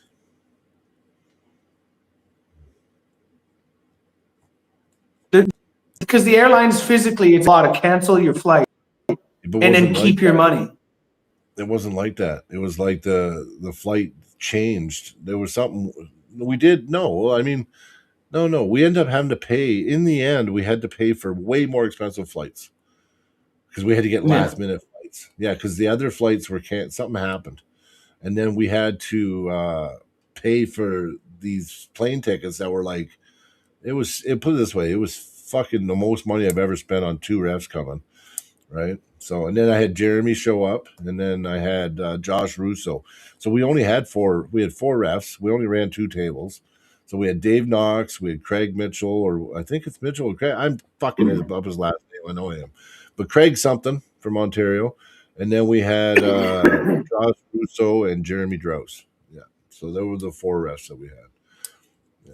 And it was expensive. See, It was I also think that when we're running our events, we have enough refs up here in Alberta now. We're starting. I'd only pay for one. No. I'd only pay for one master ref to be there, and that'd be for super matches, and then like 3 other refs. Like, say if we're running one master ref, 3 refs just from local. Well, I'll tell you. Okay, so this is what's coming here. We're going to be running our own. So as this league gets going, we're going to end up doing our own certification for our refs. So I have a rough copy. I have the transcripts and everything, and the course outline and everything. But we're going to be certifying our own refs, and it will make it way more affordable, because we can certify our own refs for our own league, and it takes the cost out of everything, because we can have all our guys locally certified. So, and that's probably what we're going to end up doing. But there will be a couple master refs that we use, and we'll use them in the clinics and the certifications and stuff like that. But like, it's going to be cheap anyways, because like, you got Jeremy. I know if we're running an event, I'm pretty sure to save some money. We got you. I know there's 3 refs in Edmonton that just did the border rivals. listen, Evan and but listen, you know what? If it's Josh or Evan at their current status, you're still looking at gas, hotel, and at least $200 for the day. So that's the cheapest. I would Evan's not worth hotel and $200. But if that's all I'd you say- need, and you need to travel there, you have to do it. You can't. Because Evan's only what, a rank level 1 or level 2. If you can't, I know what you're saying. But listen, if we're running an event, we need 6 refs. So we need 6 refs to commit and say okay to come into our event, right? And if they have to travel more than 3 hours, you're paying for a hotel, because that's just, you have to do it. 200 is the minimum. 300 is for level 3 or higher, right? But 200 is minimum, and then gas is just standard. So you're looking at $100 in gas, $150 for the night in the hotel, and $200. You're at $450 each ref is what it's going to cost, and that's only if you get like the low end refs. I know there's quite a few other. You've had it yourself, where there's quite a few other events that are willing to pay you a day wage, and that's it. How many times have we've talked where someone's asked you to ref for them, offered you the day wage, and that's to drive 6 hours? I say no. Yeah. I know, but what I'm saying is they get other people that are willing to do that. That will drive that are lower level refs. So like from Edmonton to Calgary, I almost guarantee you that we could get Jeremy there for say $300. That's gas and day wage. If it's only a 3-hour drive, they could easily drive home after the event. Yeah, but if it's over a 3-hour drive at all, then you can't expect that of them, right? I know, but we got it. I think that there's enough reps between Gary, Red Deer, and Edmonton, which is Edmonton's only a 3-hour drive from Calgary, and Edmonton's you want to have pushing most. Edmonton's pushing it though, because if I have to go to Edmonton, I remember you also saying that you want to do most of your events in Red Deer. Red Deer or Calgary, not further than Red Deer, but yeah, they're going to be in both. They're going to be 2 events in Calgary, 2 events in Red Deer is what I'd like for us to do. Yeah. I could see for like a level 2 ref, maybe a bit more for level 3s, because they're, you're one step away from a master ref. But level 2s and level 1s, I don't see anything more than $300 if they're only coming 3 hours. I know what you're saying, but it doesn't matter. I'm telling you, I'm one of those guys. If you wanted me to go to Grand Prairie, It's gas, hotel, and That's $300. different though. Yeah, but if I'm going to You're driving Edmonton, across Alberta. but even if I'm going to Edmonton, Kathy knows that she's get paid for a hotel. I'm getting $300, and I'm getting my gas covered.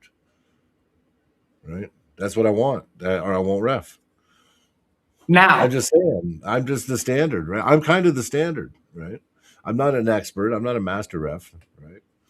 no, and Good you would have been a level 3, but shit happened this year. That's right. Yeah.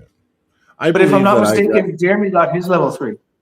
he did, and I would have got it. I'm pretty sure. But you know what? I had my best friend end up in the hospital, so. Yeah. But the thing is, that's fine. I still, whether I have the level 3 badge or not, I ref it. I ref it at that level. I'm pretty sure of it. So I'm Yeah, it's confident just. Yeah. I feel like with like the higher, like say if I went and got level 1, but I'd say I've been reffing for like fucking 5 years, and I know I can ref at a level 3 level. Just it's like me at my job. If I'm a scaffolder and I've only got my first year schooling, doesn't matter how much experience I have. I only have my first year schooling. I can only ask for that much money. If you're in the trades, yeah. You're in the trades, yeah. But even when with reffing, if you only have your first level, Well, that's all you can. You can never expect to be paid master ref or third level 3. But I'm going to tell you something, Cody. And I'm not bashing our system or anything, but our levels mean fuck all, and there's no authority behind our whole reffing system. So who said I could? Let's say I get my level 3. Under what authority am I a level 3? Dave Knox, well, kind of. the head master ref of all Alberta. That's the only way you can get your levels. And those levels will, like if I'm not a level 3, but I'm still going to let you know that we don't have an actual official body in Canada at all. We don't have one organization recognized by the government, not even one. Everything is make believe from the top down. I mean, yes, but we of course not by the government. Yeah, no, but right now, make believe. Yeah, isn't it for the IFA? Because that's if I wanted to become a master ref, I got to go do a World's IFA, right? Or World WAF. WAF is what this. But this is the thing. WAF will argue that our certification is nothing. It means nothing. WAF will argue that. I'm just saying. I could go to WAF right now with 0 certification from Alberta. I mean, from Canada, and go and become a master ref. Nope. Nope. You can't go well, listen. I'm just saying I got to go through but because what I was under example for is like you got your level 1, your level 2, your level 3, and then you can go in to do your master ref like Buddy did at Nationals. Mm-hmm. Butcher was running the ref clinics, and Butcher's also, I guess he's getting a new role coming up or something, and there's going to be, I'm praying that they get a review board for the reffing. So yeah, there's going to be a yearly review board. So you have to Brian, what? I was under consideration is you got your level 1, your level 2, your level 3. And then if you wanted to go for your masters, you could go and you'd have to do it at the Canadian Nationals. And if you pass there, then you'd have to go and do your course at WAF Worlds. Yeah, there's a process, but okay, there's also a certain amount of experience you have to have. So like, every seminar, every level, you have to fill out all the events you've refed at, right? And then they have a hidden criteria of a certain amount of hours that you've needed to ref. So like you couldn't just ref one event a year and every year go for a seminar and get your level 2 and level 3. You have to have extensive experience reffing, right? Well, it basically, to me, it sounds just like the same way a trade is ran. Is you go and do your schooling, and then you have to have so many hours of actual experience before you're allowed to do your second level of schooling. Yeah. But what I also And then know, you do your second level of schooling, and then you got to do another 16, like with the trade, it's 1,600 hours. And then you're allowed to go take your level 3. Then you need to do another 1,600 hours, and then you get to go take your red seal. So each level is you got to go to your schooling, 1,600 hours of experience. Then you can move on to the next level I of know how schooling. that works, but it doesn't make you a good mechanic. You know what? I don't like the fucking whole Red Seal program. I think it's the trade program bullshit. I know because I worked in a factory that we had fucking Red Seals, and they were lazy pieces of shit. They couldn't fuck. I don't even know how they got the Red Seal, and I would do their work for them, and they would get paid to do nothing. So I fucking don't even like the whole fucking trade certification shit. I think it's all a crock of shit. Just because you go to school at the end of the year because you got your hours and you get a good grade doesn't make you a good worker, and it doesn't make you valuable for the job. I don't really like that whole No. system. That's why I'm giving you flack, because I think the whole system is flawed. I think it's bullshit. I don't But even like see- it. I don't even like it. I'm not saying that going through the trade program is going to make you a strong worker or a great worker. Or It good just rep. means that you have more knowledge on OH&S code and procedure. For the most part, most likely someone that has gone to school will know more OH&S and actual guidelines that the government of Canada has put into place You're the than lazy- someone who hasn't They're gone to the school. lazy fuckers that use all that to their advantage once they get it. Yes. I'm telling you the truth. I know. But at the same time, if they're saying, hey, we shouldn't do this because it's against the law, or this is not the way it's supposed to be done, and they're refusing to do it, at the end of the day, that's not being a lazy fucker either. That if is you're refusing, the right safe word. yeah, you have that right. But I mean, I'm not even getting into that. I'm just getting into it. Doesn't I don't judge people like that. I don't merit people like that, and I don't award people like that myself. Right? No, And but for like, me- let's say with for what me- I do, I'm a scaffolder. No, I know, but we're talking arm wrestling, and you know Yeah. what's going to get me? You know what's going to get you paid the best if you're a ref in arm wrestling? For one, you're always there for me. When I need you, you're there. You make sacrifices. You always show up. You're a good person. The people like you. I don't get complaints about your reffing afterwards. This is all things that I don't give a fuck about the certification. I care about the result, how the pullers are going to react after the event. I don't, like I know for a fact that if you do for me and you're always there, I'm probably going to pay you the best. And I probably won't care if you're level 1, 2, or 3. I'll be like, nope, that Cody guy, every time I've needed him, he's been there. And he's a good rep. I haven't had anyone complain. I'm not going to even care if you're level 3 or master or whatever. I'm going to be like, nope, he's always there for me. Next time, here, Cody, I might slip you an extra $100, $200. If I make some money that day, I might say, here, buddy, here's a couple hundred. You did a great job. Thanks for helping me out. That's how I work in life. I don't give a fuck about levels or certificate. I don't care about that shit. I'm a different type Yes, of but dude, what I'm man. talking about is if you're talking about if we know each other and shit like that. But most of the time when you're getting hired, like it's In arm wrestling, you're gonna be known, right? Yeah, the caliber of events matters. Oh, you're damn right it does. I agree. You got to have good people at your events. No, I definitely agree. But this is what I'm saying. I just don't want to buy into the certification shit, because the thing is it does. Yeah, you can't just somebody like, well, okay, so here I need a ref.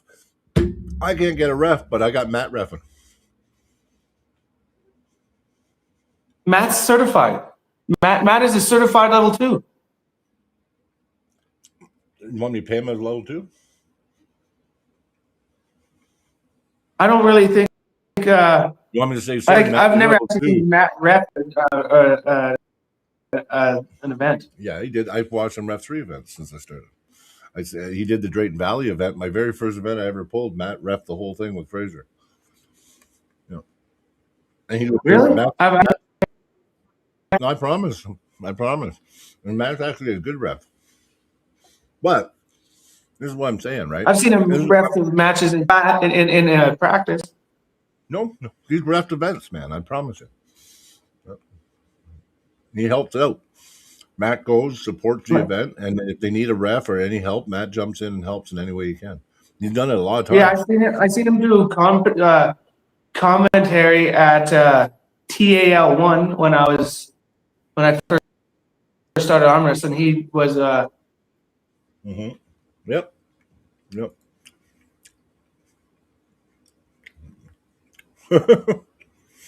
What's up with this Artem shit? Everyone keeps saying Artem. There's somebody named Artem in here. I don't know. I don't see anything because you're not putting it up on the. I'm putting it up. I just had it up. It said Artem. Oh, okay, I saw one that said "Hey Joe." Yeah. No. Hey Joe. Isn't that Hendrix song? Yeah. No, anyway, listen. You know what we're looking for our league is just people that are solid, that support us, that will be there for you. You know what? I like the guys that are always there when you need them. And I mean, you know, like I had a chance to be the head ref at the Lethbridge Iron Core League, right? But then I took a step back from refing. So now I think Jeremy's the head ref there. But they don't care that if he was level 2 or 3. They just wanted that solidarity that he's going to be there and they can count on him to be there every time. Because you know what? And with our league growing and going forward, we need to just have solid people. We need to have refs or anybody we deal with. They just have to be solid and they have to support us and be there for us. Those are the people I want working for us. So I'm not gonna. Yeah, but what I was getting at mainly with myself saying that we need to get, It came down to cost. one master ref and then, or like the 3 more on the cheaper end, lower end, like, but still good, like, because you can get good lower end refs that are not master refs. If it's like Vitaly and it's in Calgary and Vitaly lives in Calgary, Vitaly would probably do it for $200, no problem. Because he lives in Calgary too. He can go home right afterwards, right? But I mean, if it's he's got to drive a significant way and it's an inconvenience, he's going to want top wage. And I mean, you look at I ref Battlezone last year. Was it last year? I don't know. I ref Battlezone anyway in the last 2 years. And Perry didn't say, "Oh, Brian, sorry, you're level 2. I'm not paying you." He gave me the same envelope he gave all the other refs. You know what I mean? So like, I didn't get paid any less. Perry paid me the exact same. He paid Butcher and everybody. So like, that's what I'm saying, right? Yeah, you got to be cost efficient, but I also want that guy. Next time I need him to come and ref for me, I want him to jump and come ref for me. I definitely don't want to have a hard time going, well, last time, everyone else got paid $300 and you gave me $150. You know what I mean? It's like, you know what I mean? That's all I'm saying. I don't know. The higher, because if that's the case, then there's no point in ever increasing your flow. That is. Because you No, think if you're making the same as a master ref, then there is no point. you're not going to make the same as a master ref. We just said that you got handed the same amount of pay as the master This is ref. different. This is our small little circle in our province. But what about when you get flown out to Florida or you get flown out to Worlds or you get flown halfway across the world? You're not going to get that's where your certification comes in. You're level 2 or level 3. You're not going to get called to go to Istanbul, Turkey. They're going to call Butcher and Dave and Hicks. That's where you get the money. You get to travel the world for free and you get better pay and you get, you know what I mean? That's where the level comes in and where you get to really prosper. You know what I mean? And of course, when you run an event, you have to have 1 or 2 master refs anyway. But I'm just saying. I still believe that if you're a level 1, I don't know. Like if I went and got my level 1 ref and you're your level 3 ref and I made the same amount as you, I wouldn't think that's right. Yeah, but I'm different than you because I don't like this fucking tier system, and I believe that equal work gets equal pay, and I've always thought that way. So that's where I also think experience matters. Only if you're doing more work. Usually, with a higher level means more experience. Usually. I know what you're saying, but you're doing the same job that I'm doing. What are you doing? Let's say you're level 3, I'm a level 2. What are you doing more than I'm doing? The only difference is that you're more likely to make less mistakes than I am. More on average, you have more experience. I know. You may but be you're- doing the job the I know what same, you're saying. but I'm more likely to fuck. Oh yeah. But I'm just saying, if I'm squatting down, But I'm saying you're paying for the experience, the less Yeah, but- likelihood that you, right? So if I'm a level 1 and you're a level 2, that means you have a whole nother year of reffing on me in reffing tournaments. Means that you're more likely to make, where I'm more likely to make a mistake, which will fucking piss people off, right? So I don't deserve as much money as someone who is better at the job than I am. oh, those are mistakes you're gonna make. But did you squat as many times as the guy on the other side of the table? Did you have to squat as many times? Did you sit at that table, stand there as long as that guy? To me, that's all that matters. The work. I don't know. It's like paying like paying someone to do this job, If you make me more and there's a money, 50%. if you make me more money than him, then I Like, understand. hey, Like if you, at the end of the day, me having you there, I made more money because you were there than him, then I understand. But if I didn't make any extra money, you didn't bring me that benefit. but I it's wouldn't- even it's yeah. But see, like if I'm paying, let's say I'm paying you to do a job, and you 1 year experience, or you're level 1 or whatever, Mhm. your likelihood of fucking it up is 60-40. You're 60% chance you're not gonna, 40% chance you're gonna make a bad decision. Yeah. Or level 2, there's only an 80% chance that he's going to get it right and 20 chance that he's going to fuck it up. There's an I understand. I'm going to pay more for the guy who's to not fuck it up. Listen, I agree with you. I understand what you're saying, and I'm not against it. I'm just poking you a bit. You know what? I'm the type of guy that I would just pay that. I honestly, everyone would get equal pay. It depends, though, right? If we didn't talk how much you're getting paid, and you come and you're slacking, and you're not repping, and people are filling in, you're out smoking, or you're doing. Then at the end of the day, I might say, you know what? Fuck this guy. Fuck him. Here's $100. You know what I mean? Like, I hear your point, right? But my point is, I really, really appreciate someone coming. If I ask someone to come ref for me, I don't look at it like my head's swollen or putting certain people on a pedestal. I just really appreciate you doing it, coming, making the time, booking the time, coming to ref for me. You do the same work as everyone else. I'll pay you the same. And that's just the way I am. I couldn't have someone do the same job as me and give him less money. I'm just not that type of guy. They're just Maybe doing that that's why job I'm better than doing you. it. But I don't care if you're at the end of the day, what determines better? Not if we both end up doing the same job at the end of the day. The workload, you can't, in reffing, there is no like, I made It's not 20 more that you calls than fucked up during that day. Yeah, but what if you don't fuck up? What if, just because you're level 2, you still did great and no one complained? Right? That is you're working to get to the high levels hear what is you're because, saying. hey, Okay, but I know. Okay, I don't know. now I'm gonna. I think I'm gonna give you the counter side to this, because you gotta. There's people that people like to work for, and there's people that they work for you just because they can't get money. They need to work for you.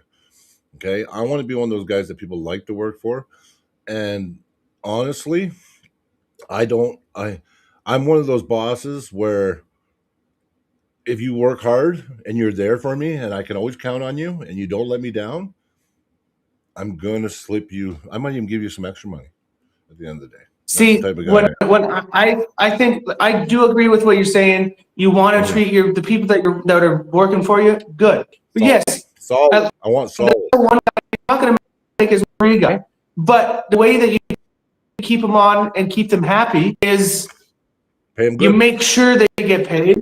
You make sure they get paid on time, and you keep them in, and you say, hey, that was a great job.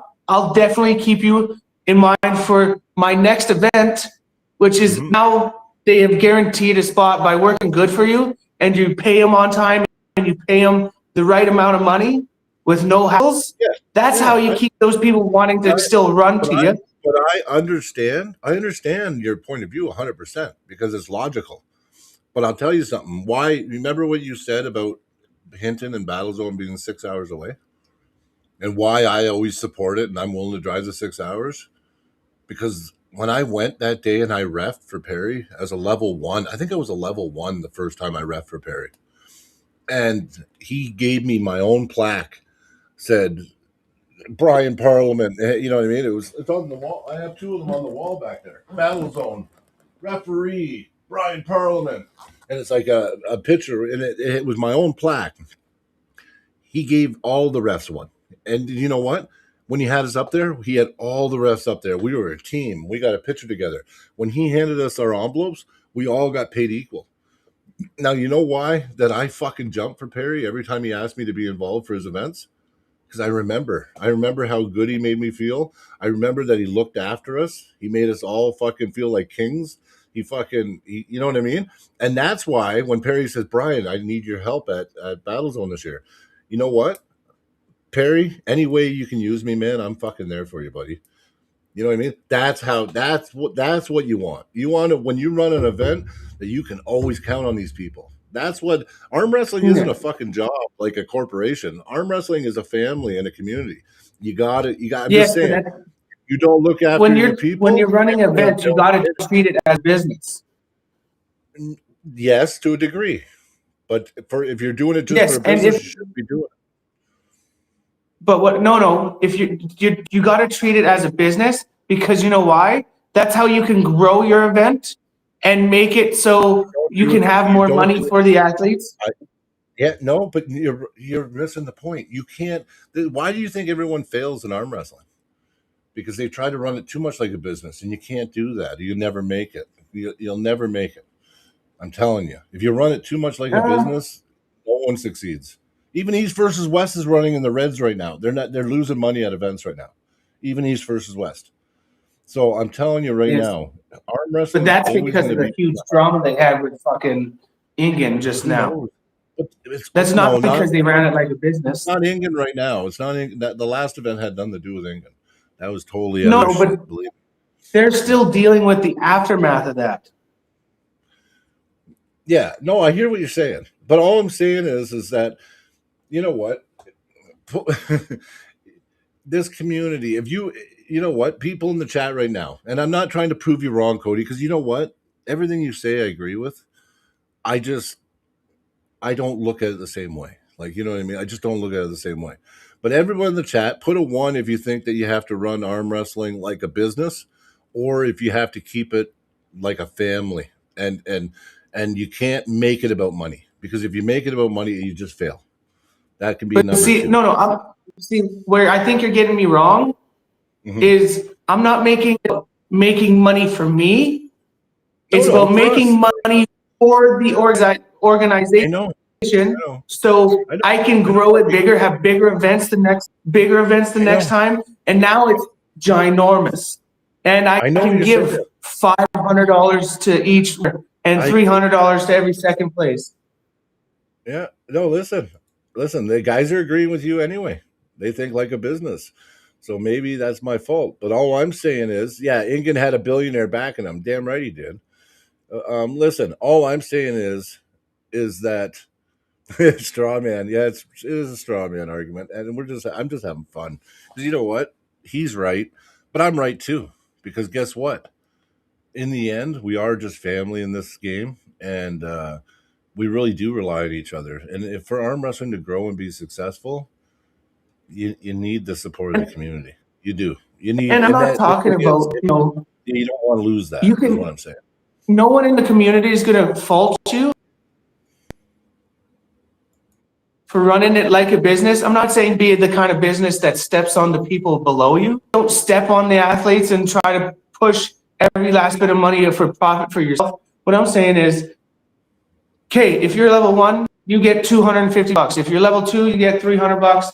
Because I know most master refs are usually like $500. Then you got to do it, but then you got to do it across the board, is what I'm saying. So the thing is that other promoters aren't doing it that way. So all it takes, Cody, is, and I'm just like, it's a straw man argument. You know what? Joe's right on the ball. It's a straw man. But listen, if another promoter like Perry hires you as a ref and gives you the same as he gave the other refs, and got your hotel and treated you like gold, and then you go to Brian, and Brian's saying, "Wow, you're just a level 2.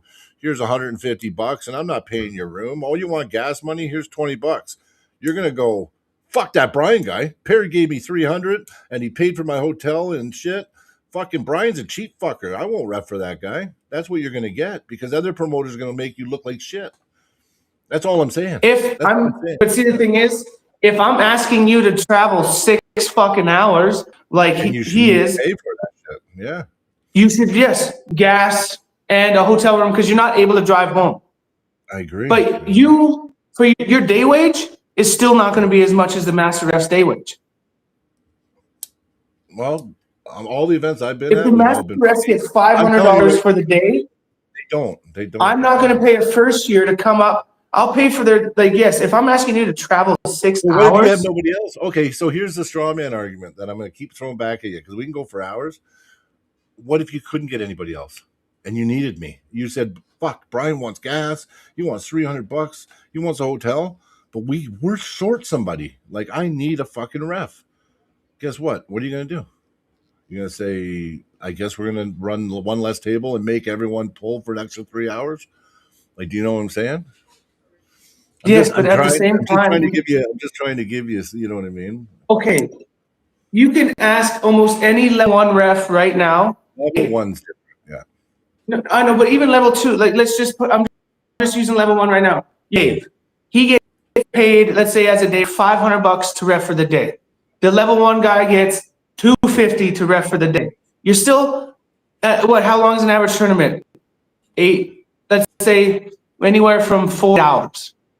Here, let's say 8 hours. Yeah. 8 They've hours. been all 6 to 8. Yeah, 6 to 8. Yeah. On a level 1 wage, that's over $25 an hour. That's almost like what, $28? I'm just doing it quickly off the top of my head, because 10 hours would be $25 an hour. No. So if it's 8 hours, it'd be like $25. 28 something, if not 30. It depends on what you're paying them, right? If you're doing $200, I'm just saying, as the day rate, if you're an average tournament, it's 8 hours. If for a first year your day rate is $250 an hour, you've just got your one reffing ticket. You already make over $25 an hour. Over. Now, if you're master ref, you're making $500 because you got the experience and the schooling. yeah. If you're level 2, you're making $300 or $350. If you're level 3, you're making $400 I hear what you're saying, but the or problem is, $425, something like that. And then master ref gets the $500.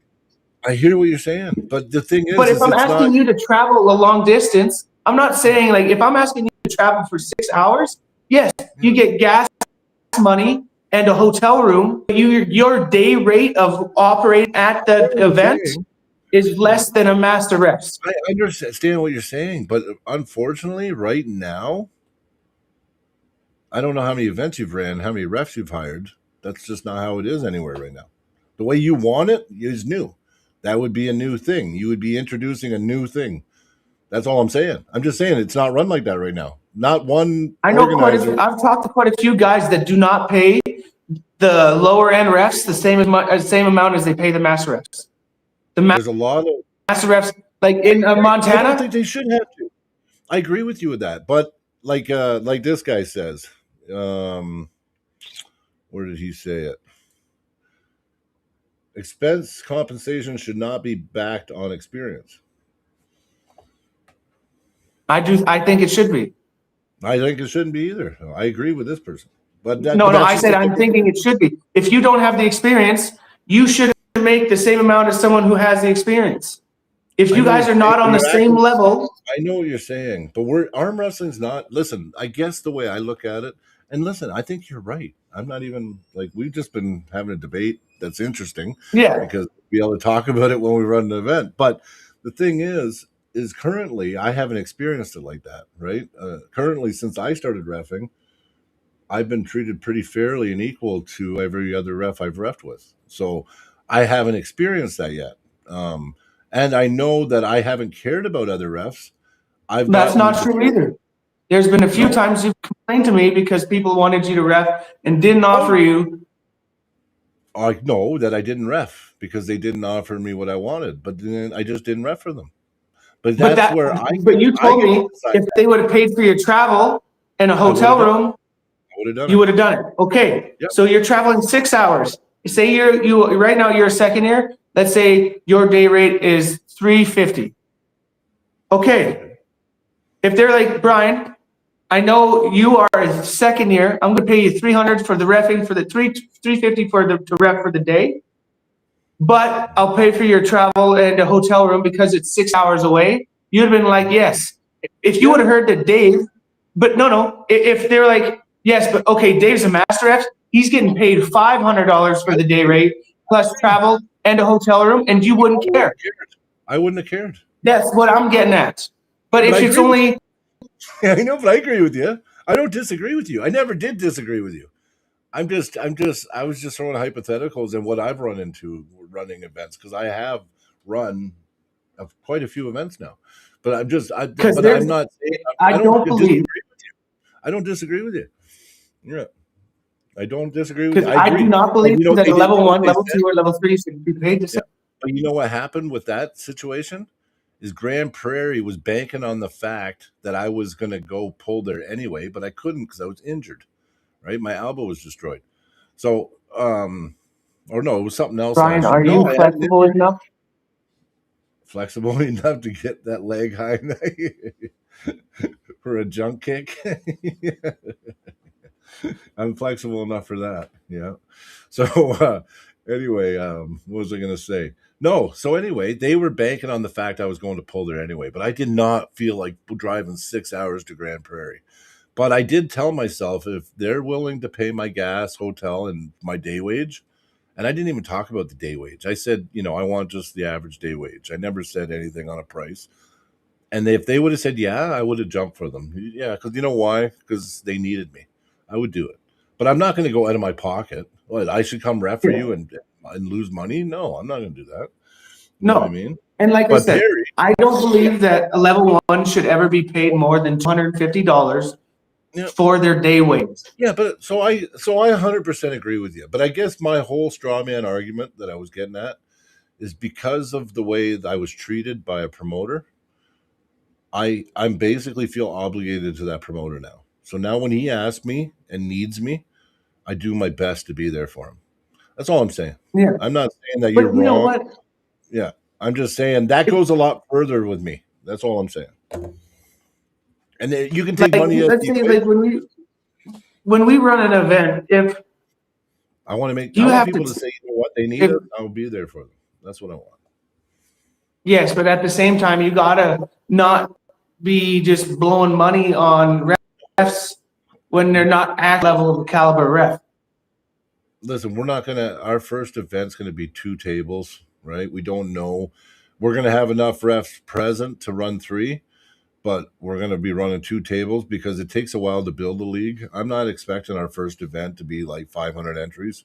Our first event, I hope we have a good amount of entries. We want to make this league the best we can. But like refing, we'll have 1 or 2 master refs at our first event, and we'll probably have. I'll probably fill in because it's cheap because I'm certified. Jeremy. And to be honest, I think we should hear because But there's it fuck depends all for on the events in venue. Red Deer. No, I agree. But there's now with the 5 clubs in Calgary, there's going to be 2 in Red Deer, 2 in Calgary. I already made up my mind in my head. That's why we're doing it. But I agree. I don't know. I just think that it doesn't like there's already enough Calgary. there Like isn't. I no one's gonna have an issue driving an hour and a half. We're the only ones that ran Red tournaments Deer. in Calgary. Who else ran a tournament in Calgary? There was one ran by Fraser once at Paul's I know Pizza. Ronnie's done a few. They were all mine in the brew house. Yeah, after we split, whatever. Yeah. I still look at it. It was still, yeah. But without Ronnie's done now, and now their gym's shut down. They don't even have a club. No one's running. I haven't seen any fucking events from anybody in Calgary's actually just ripe for the pickings, buddy. It's ripe, and now you got all these clubs. You got Cyborg's got a club. Mitch has a club out in Cochrane. You got fucking the Rams now. They got like 40, 50 people going there weekly. Our Infinity guys are still lingering around. You got I all was these just clubs. thinking about best central location for people to come to. Hey, and that's why I think we got to do it in Red Deer, and we're going to do it in Red Deer. But I'm not doing every event in Red Deer. We're going to move around. I'm even thinking we'll be a mobile. It might be in a different city, down the road. I'd like to get big enough to where we're not locked into one city. You know what I mean? Yeah. We, But like now- for our first 2 or 3, I was hoping it was going to be in Red Deer just because you're central Alberta. It's easy for people from Edmonton, easy from Calgary, Lethbridge, freaking Grand Prairie. It's easier for Grand Prairie people from Grand Prairie to get to Red Deer than it is Calgary.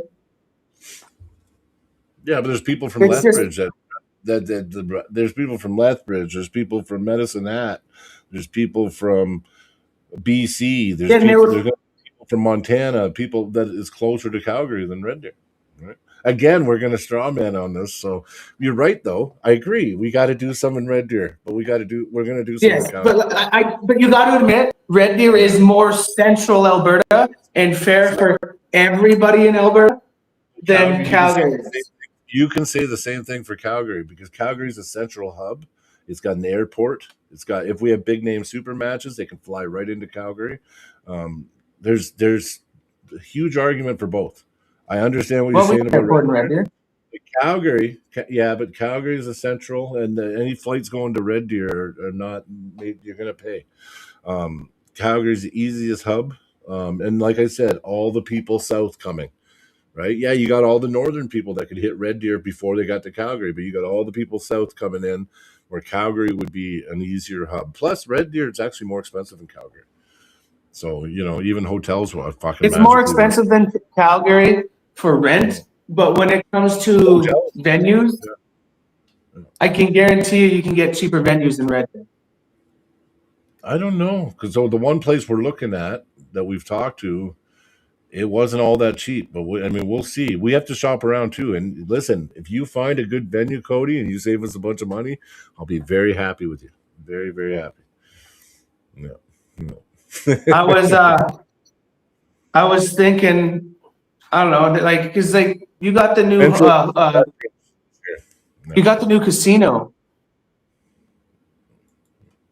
Joe Nello asked where Provincials is. It's in Lethbridge for 2026.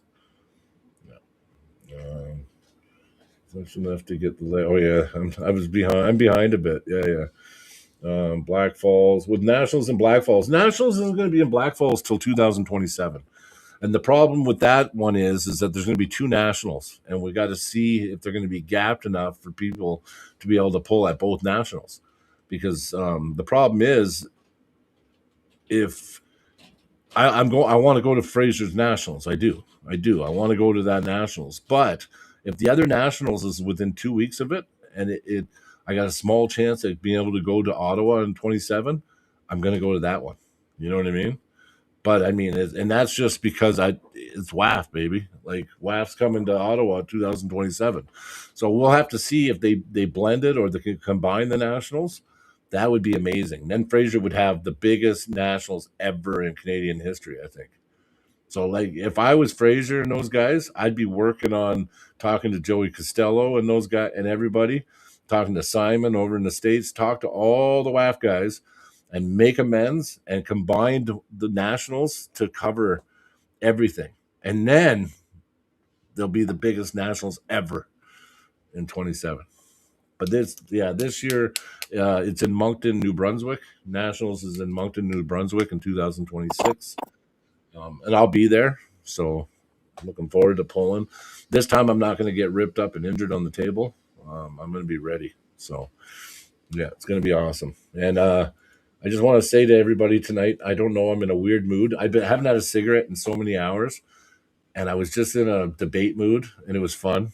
But I agree with Cody. But I also disagree to a sense. I agree with Cody, but I just don't want to forget our roots, and that we still have to have bonds and friendships, and we have to keep things we can't go pure professional, but I do agree that you do have to look at it like a business.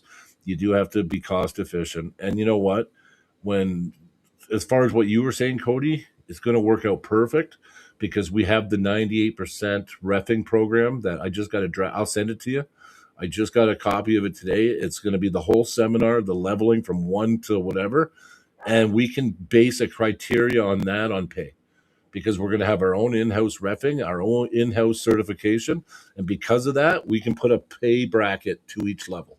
So we'll actually be able to do what you're talking about, and I agree with you, but it has to be structured. It can't just be that. The problem is we run an event and we do things our way, but no one else does it that way. We just look like fools because now everybody thinks that we're cheap asses, or you know what I mean. I don't want that. Right? But and you know what? Most people that are going to be reffing will understand. Like most people will understand that, hey, we want this to be big. We want to save as much money as possible on the cost of things so we can grow bigger, and then there will be more money in the future. We're not like saying, hey, we want to cut down on what we're paying people because we want to make money off of these events. We want to, yes, we want to make money, but it's not for us. It's to run more events in the future where in the future we can have prize monies. Like, because, sorry, I said prize monies. That was weird. Okay, but it would be awesome if every pro class was like a $500 first place win, $300 second place, and $100 third place. Right. That, and you know what? Honestly, you know what? I think having everything structured, and like I said, I was just busting your ass earlier. We actually do have a plan right now where we're going to have levels to the reffing, but we want our own in-house certification because it's just what we want. Because 98, okay, so Through the Fingers is its own, but we're franchised with 98. We are now 11 states and provinces across North America. We got a 12th one. Louisiana's joining, I heard. So we're going to have 12. So there's going to be, and maybe even Perry might be interested over in Nova Scotia.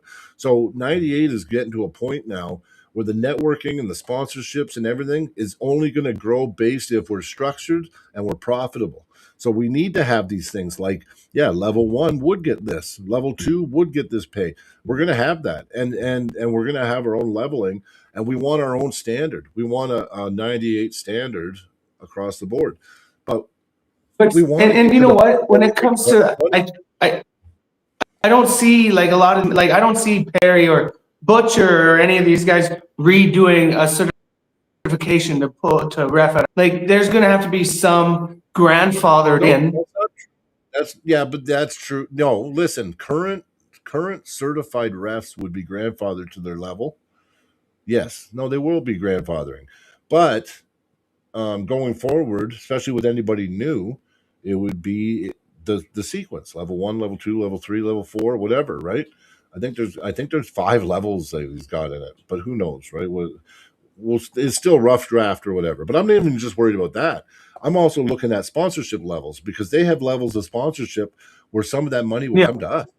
Yeah. And then we might be able to find sponsors that want to be advertised right across North America that will give money to them too, right? Like, who knows, right?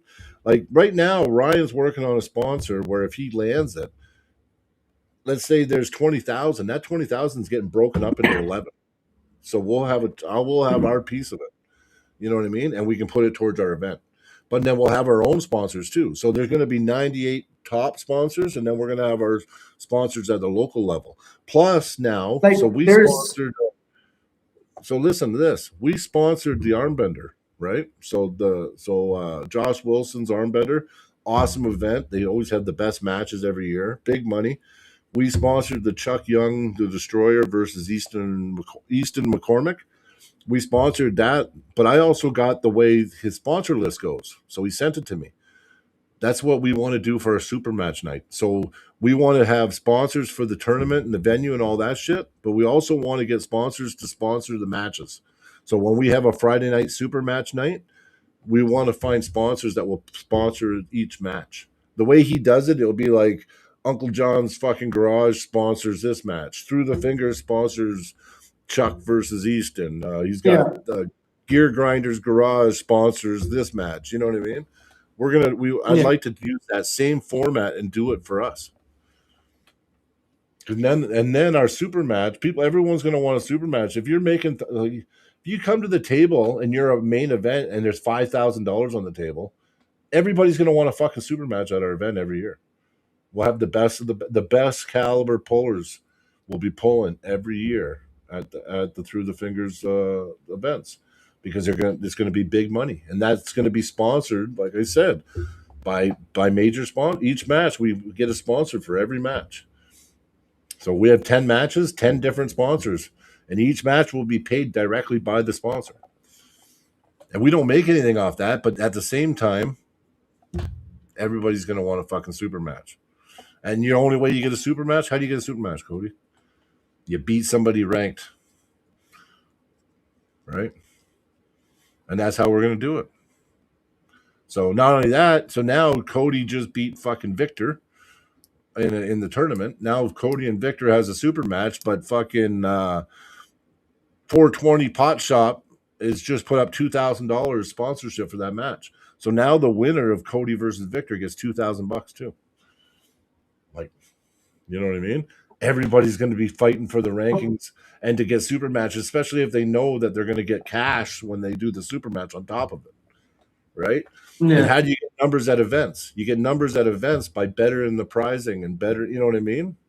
So you're right. We have to grow it. We do. We have to grow it, and of course we're going to be cost efficient.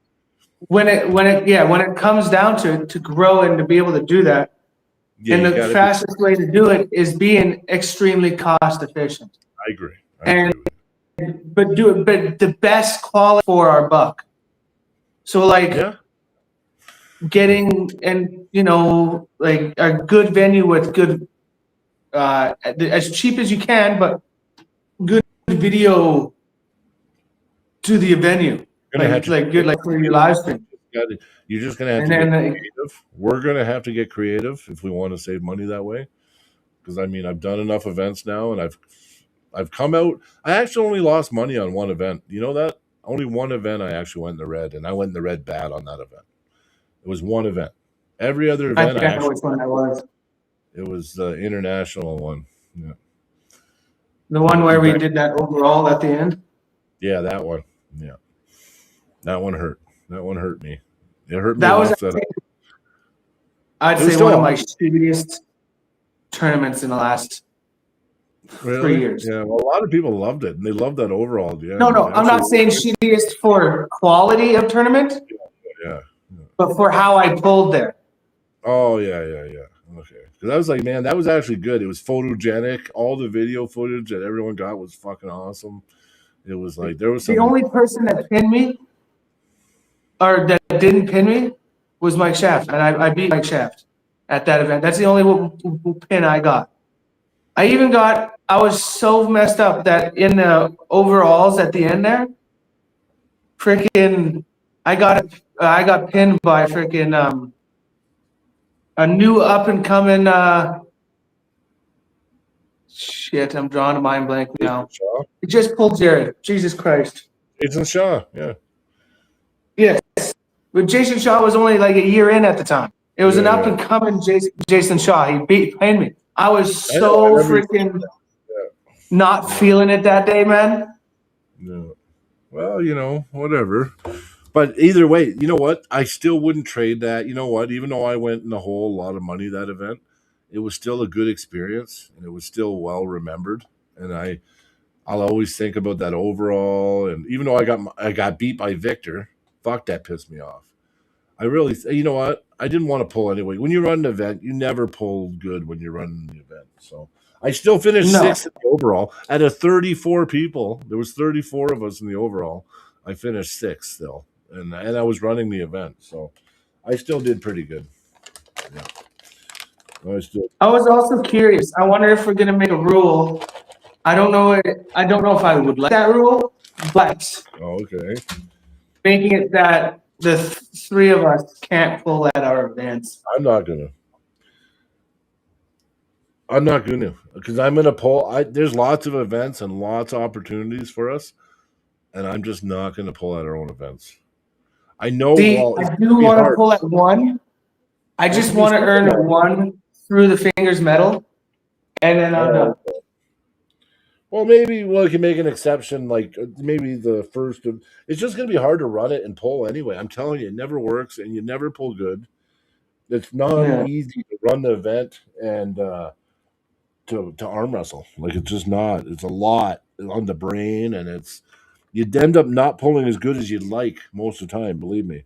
I'm curious, since me and you've always wanted this, and we've talked Yeah. about it before, at our event, are we pulling pros first? No, we're gonna pull. Listen, this is what we're gonna do. We're gonna work it in. Because I don't like the one table pros, one table amateurs. Yeah, I think it should be all pros and all amateurs after. I'll tell you something. I want to do it that way, but it might be a gradual thing. It might be 1 and 1 to start, but I do like I do like that. You know, that's my opinion. I think it should be pros, and then the amateurs watch and learn.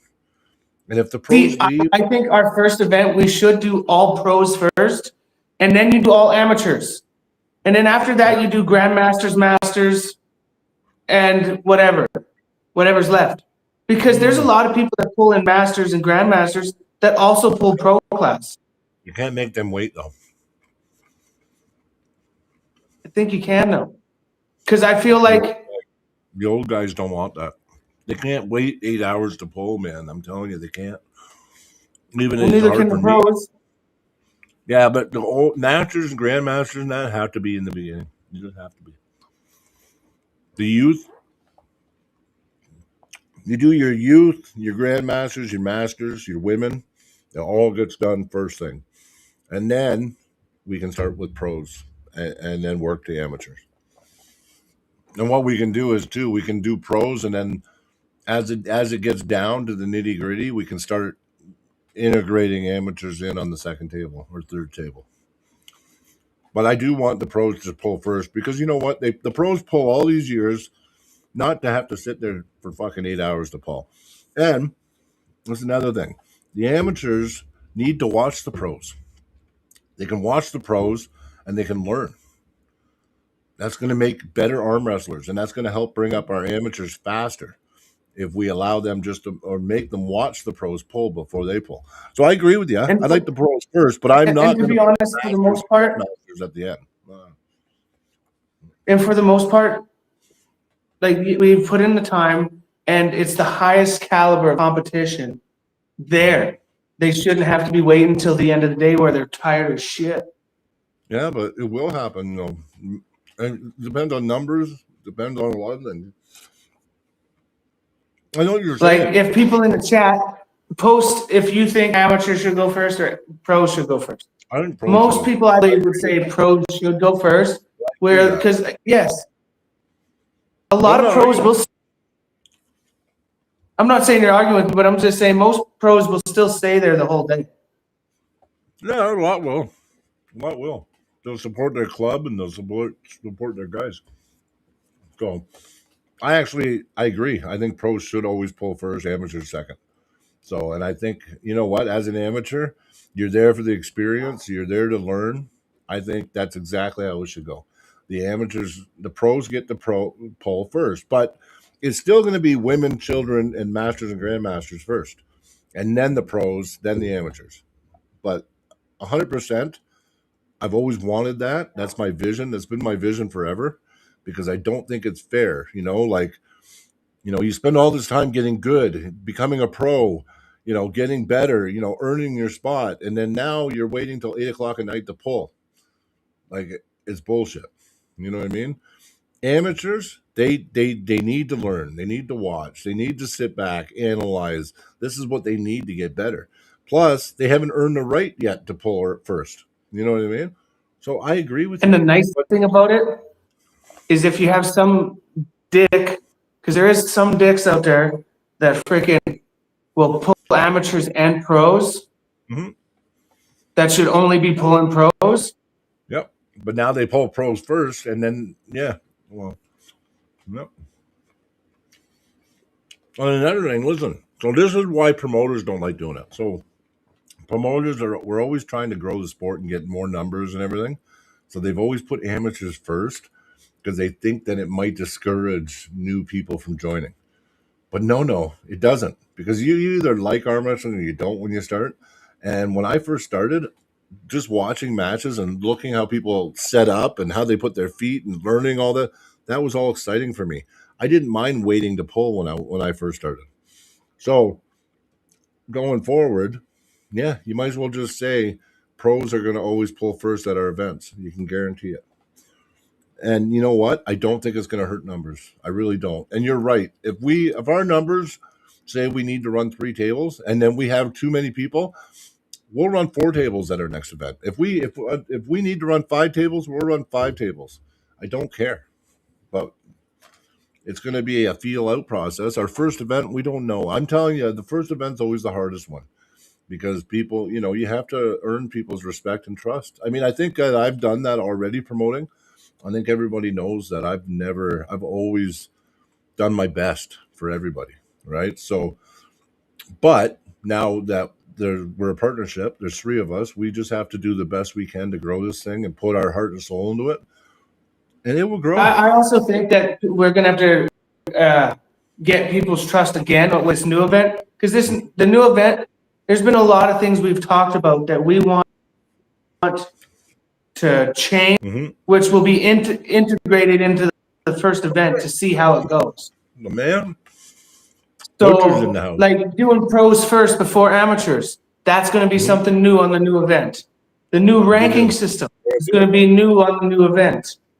New ranking system, yep.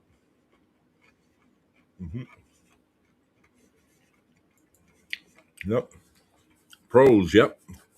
It's pros, man. It's pros. No one's disagreeing. It's going to be pros first. That's Zach. Zach's in the house. No. It's going to be great. We got to start. Listen, we can get into it and probably talk it out for the next hour. But We've been on for almost 2.5 now. Yeah. No, we had a good show. We had a little fun earlier. Listen, I was agreeing with you. I was just saying. You know what? And it seems like the people that were watching were enjoying the debate and hearing the different points of views. Oh yeah. And like, it's I like having debates like that where no one's getting really angry or anything like that. We're just saying our points. Because I understand your point of view, because I agree with it, but I also know that it's got to be blended. Like, it has to have a blend of compassion and unity, like community vibe, right? But I do agree with you. And like when I was talking about running it like a business, I'm not talking about running it like a business that likes to step on people. You still got to treat the people that are around you with respect and kindness. But at the end, you're running it. Read that. That's for a master ref. I think they're underpaid myself. I think they're way underpaid. I don't agree with it. But that's what they get paid.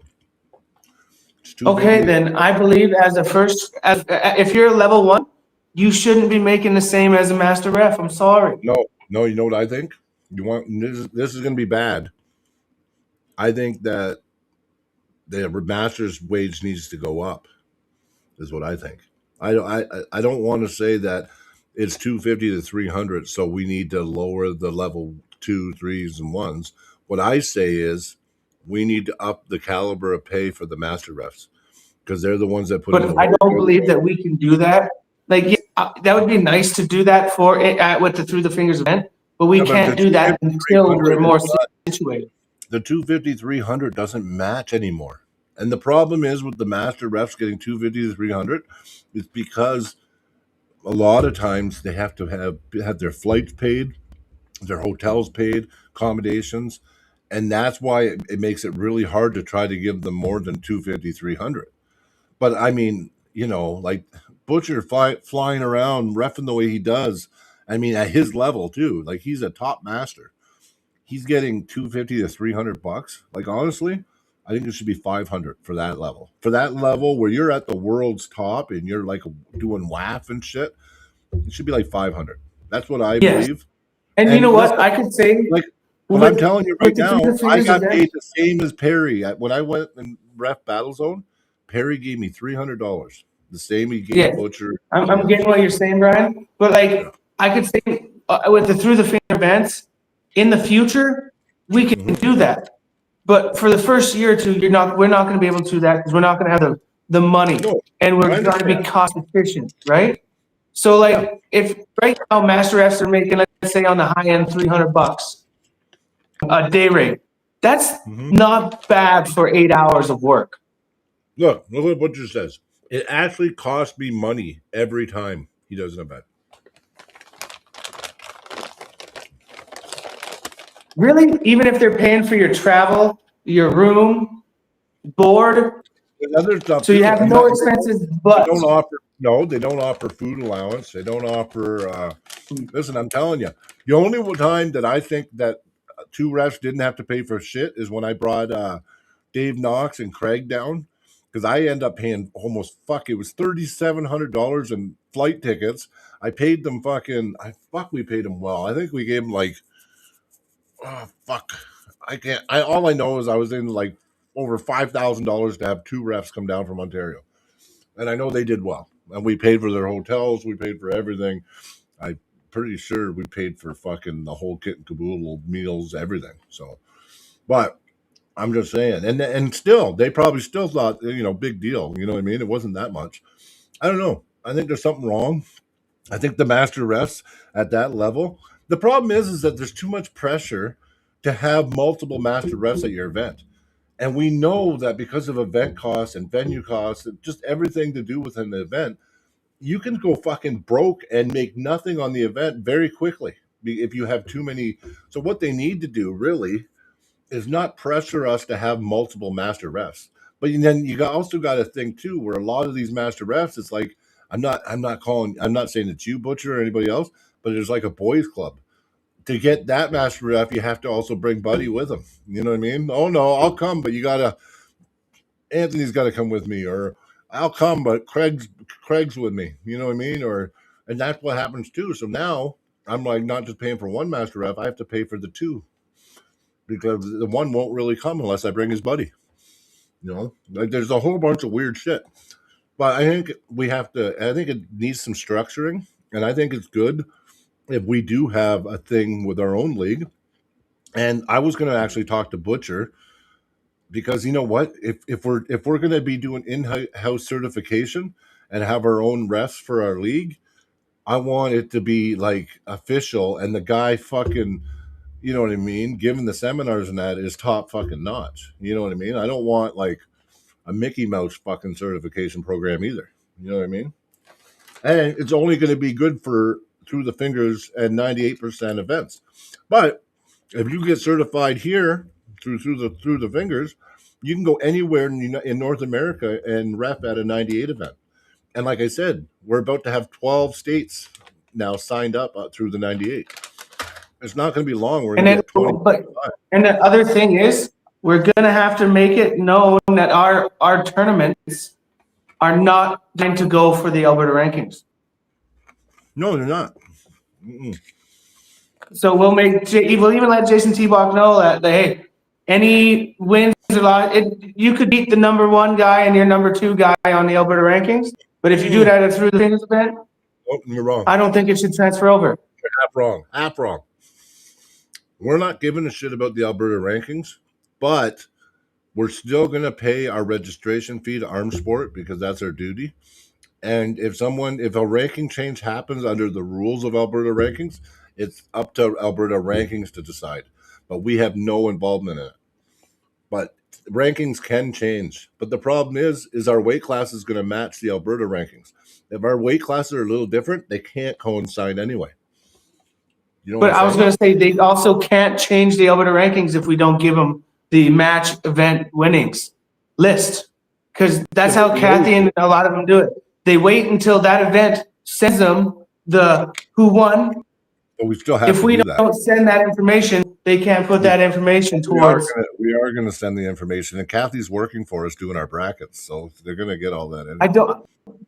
I feel like, because I want Through the Fingers to have its own ranking system, we're gonna.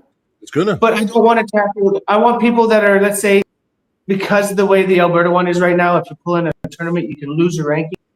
even doesn't matter where you All are. we have to do is I change. want people to not So worry coming to I know the you're. through one. I know what you're saying. Can I tell you one thing right now?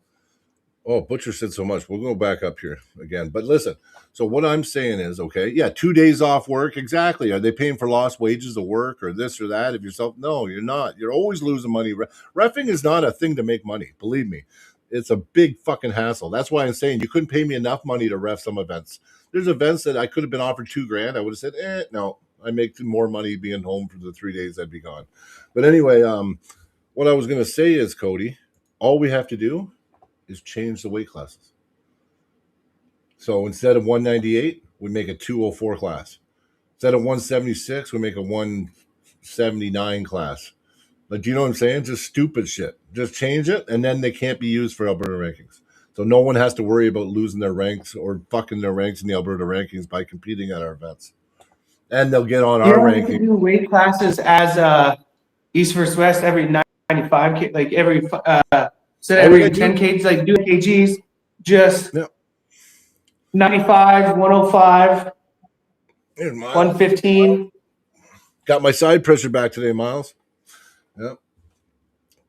Came back just magically. Yep. That was Miles right there. Time, cost of the year. Yeah. Travel time. You know what? To that credit, I paid for costs from the airport and everything for Dave and Craig when they came. Yeah. Or we get them to pick them up, everything. We actually tried everything we could to pay for everything that one time. And then the one time, the other time, I would don't know say- what the fuck happened because Ronnie was taking care of shit. So I'm gonna say this: travel time to the airport and stuff like that. No company pays. I've never worked for a company where I had to work up north, like up Fort Mac, and I got paid to travel to the airport. I used to. I get a daily. Ever in my life. I got paid for that in the union. When I was a union rep, I got per diem. I got travel, food, everything. I got a per diem. $175 a day per diem for travel and food. Yeah, it's I called a used to live get out that allowance. daily. No, we call it a per diem. Yes. Yeah. That's But if that's they don't not a lot. supply you with That's a just room. food. But that was just food and travel. I also had my hotel paid. I had a penthouse the whole time. Every time I had a penthouse. No, I lived the fucking life. When I was in the union, Where did you work? Because I have worked for many, many oil companies, and unless you are high up in the oil company, I was no one president gives of you the- that. So I was the president of the union. That's I started different. as recording. I started as recording secretary, and then I went to secretary treasurer, and then I got voted union president. So anyway, it didn't matter if I was secretary treasurer, recording secretary, or president. That was all paid, and I had my wages covered. So every time I fucking flew out to Toronto, or I had to stay at the Sheraton, or I went wherever I went, they paid a per diem, they paid my hotel, they paid my wages. They paid my wages before taxes. Okay, see, Brian, what you're speaking is not a common thing. I'm saying it's out there though. I know, but it's not common. It's not a thing that most people get. Most but we're people gonna in be the a- oil patch don't get anything like that. If you're working in camp, you I don't know. get no. Most camps will never pay live out. There's a few options where they're really desperate for people and they'll pay like a small live out, like a $50 a day in camp. The only time you get a thing called live out allowance is if you got to pay for your own hotel, your own food, and your own travel. And most of the time, the average amount that you get in Alberta is anywhere from 150 to 250 a day to pay for. I know, but that's what most companies in Alberta will only pay 150 to $250 a day. That's for room and board, everything. That's food, hotel. That's your live out allowance. That's why most people, they get an Airbnb with the colleagues that they work with and split it. No, it's true. No, Butcher's just saying all the extra fees and costs and everything, right? He's not Yeah, arguing. and like, saying, I'm not saying trying there to. should be- No, but he's letting you know that it sucks. It doesn't. It's not a great thing to be a ref. Like I found out quickly. Like when I started getting certified and I started getting all these places asking me to ref, I all of a sudden started going, well, fuck, that's going to be 2 days gone. I make what do I make in 2 days? I make about $1,000 a day most days. Yeah. So what? I'm gonna miss $2,000 of money. Now I gotta. So then I go out there, and then I'm paying out of my own pocket for. Then I start going, fuck that. And then all it takes is for a promotion to say they don't want to pay one of the things I asked for, and I just quickly say no, can't do it. You know Yeah, why? but what I was just getting at is, I'm not paying out of pocket to come ref your event. So maybe that's I what get makes that, but at the same time, yeah. when I was working, to put it in perspective, because like taking a ref job is, Are you gonna you're are you taking gonna it, go right? to work if it costs you money? Are you gonna go to work if it costs you money? What would be the point of going to work if it cost you money? The only reason why it wouldn't cost me money where I go is because I'm up there for more than one day. I know, but I'm just saying though. But if it did cost you money, why would you want to go do that? That would be counterproductive. It'd be like, well, when I go to them, I'm minus $50. So I made minus 50. So if I worked twice a month for them, I'd be minus 100. Like, that sounds shitty. Like, that just doesn't sound worth it. You have to really love reffing and be passionate to say yes to that kind of shit, right? And like at the same time, I'm curious about paying for parking at the airport. Wouldn't it be just easier to have someone drive you there? Like the wife? Yeah, no, it's true. Yeah, see, he worked for a pipeline company that paid your hourly rate, your welding truck, your fuel travel time, and the job and per diem. Yeah, I had the same thing. I've had 3 jobs where I've had that. Well, that's a welder. Of course, you're getting paid for the truck and your fuel. But I know. Most people don't have a truck on site. No, Welders are different. If you're I would never work for somebody as a worker anyway again. But I mean, if I did do something, I'd want everything covered. That's all I'm saying. And we can't Yeah, ask like a rep. I'm a scaffolder. Yeah, but you're not going to ask And someone to come work for you, and it's 7 hours away from where they live, and you're going to tell them, well, listen, we'll pay you, but you got to worry about all the other cost. Well, then why would you even hire that person? Or why would they even take the job? Like, it doesn't make any sense, right?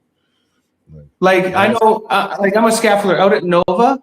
If you live 100 kilometers away from Nova, they'll give you it's a travel allowance every day of $160. Mhm. But you have to live out of that. But that's it. It doesn't matter if you live 500 kilometers away or 100 kilometers away. You get 160. That's it. Yeah, so you try to live 100 kilometers. Yeah, no, for sure.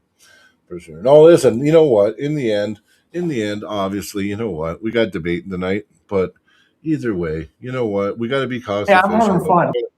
But yeah, but we're gonna keep our friendships, and you know what? We'll always do the best we can without going in the red or without losing food off our own plate. We'll always do the best we can for whoever is part of what we're doing. That's all I can say. But yeah, we're gonna be structured. We're gonna be doing good things. But you know what my fucking problem is right now? I'm doing good, Drew. I don't know. You're not watching anymore, but I literally went like I didn't have a smoke since before my workout today at Dale's, and I don't know what it is, Cody, but I'm fucking raring to have a cigarette. I need to go for this. Oh, don't tell me that. I haven't had one since I'm trying to Thursday. quit. I can't just quit cold turkey, but this is me trying to quit. So You know but what you need anyway, to do? You need to get sick. yeah, well, I haven't been sick in 9 years, and the last time I quit, guess when I quit smoking last time? 9 years ago. I got a chest infection. I couldn't breathe. I was coughing up green shit. I quit smoking, but I haven't had a respiratory illness in 9 years since. So I don't want to get sick. So I need to quit without I getting know, sick. but with the cold that I just went through, Oh man. my throat is all fucked up. So I wasn't smoking, and then I'm just keep it You going. might as well just quit. They said 3 days. Anytime I've quit, the psychological 3 days, and I was fine. But it's getting through the first 3 days. Now, if you've done it already, you're good. Don't even think about smoking, and don't drink. But listen, I love you guys a lot. Thank you, chat. You're awesome, Cody. We'll talk more. We're gonna come down and see you this week anyway, and we'll actually me, you, and Zach will sit down. We're gonna actually talk because we do it. You're right. We have a lot to talk about, a lot of workout, and things are getting crunch time. You know what? Before we know it, May, the end of April, beginning of May comes fucking fast. Next thing you know, we're Yeah. going to be really close to the event and not even be ready. So we're going to get on it. Like I said, thanks everyone in the chat. Yes, Tuesday thank night. you. I had a great pod today. Yes, for sure. It was good debating. Appreciate you all here. And we're going to do the monthly draw Tuesday night, but we're going to wait about an hour. So Tuesday night, if you want to get in on an East versus West signed poster, East versus West 20, and then we'll have Through the Fingers signed poster. If you want any of that shit, become a member. Tiniest super chat you can give Tuesday night, we'll get you an entry in, and we'll wait an hour, and then we'll do it. But until then, you guys have a fucking awesome night, and I'm going. Have a Make good sure one, you like folks. and subscribe. Yes, definitely. Take care, everyone. Boom. Side pressure's back, baby. Elbows healed. But anyway, got to go. I'd like to talk about it, but I got to go.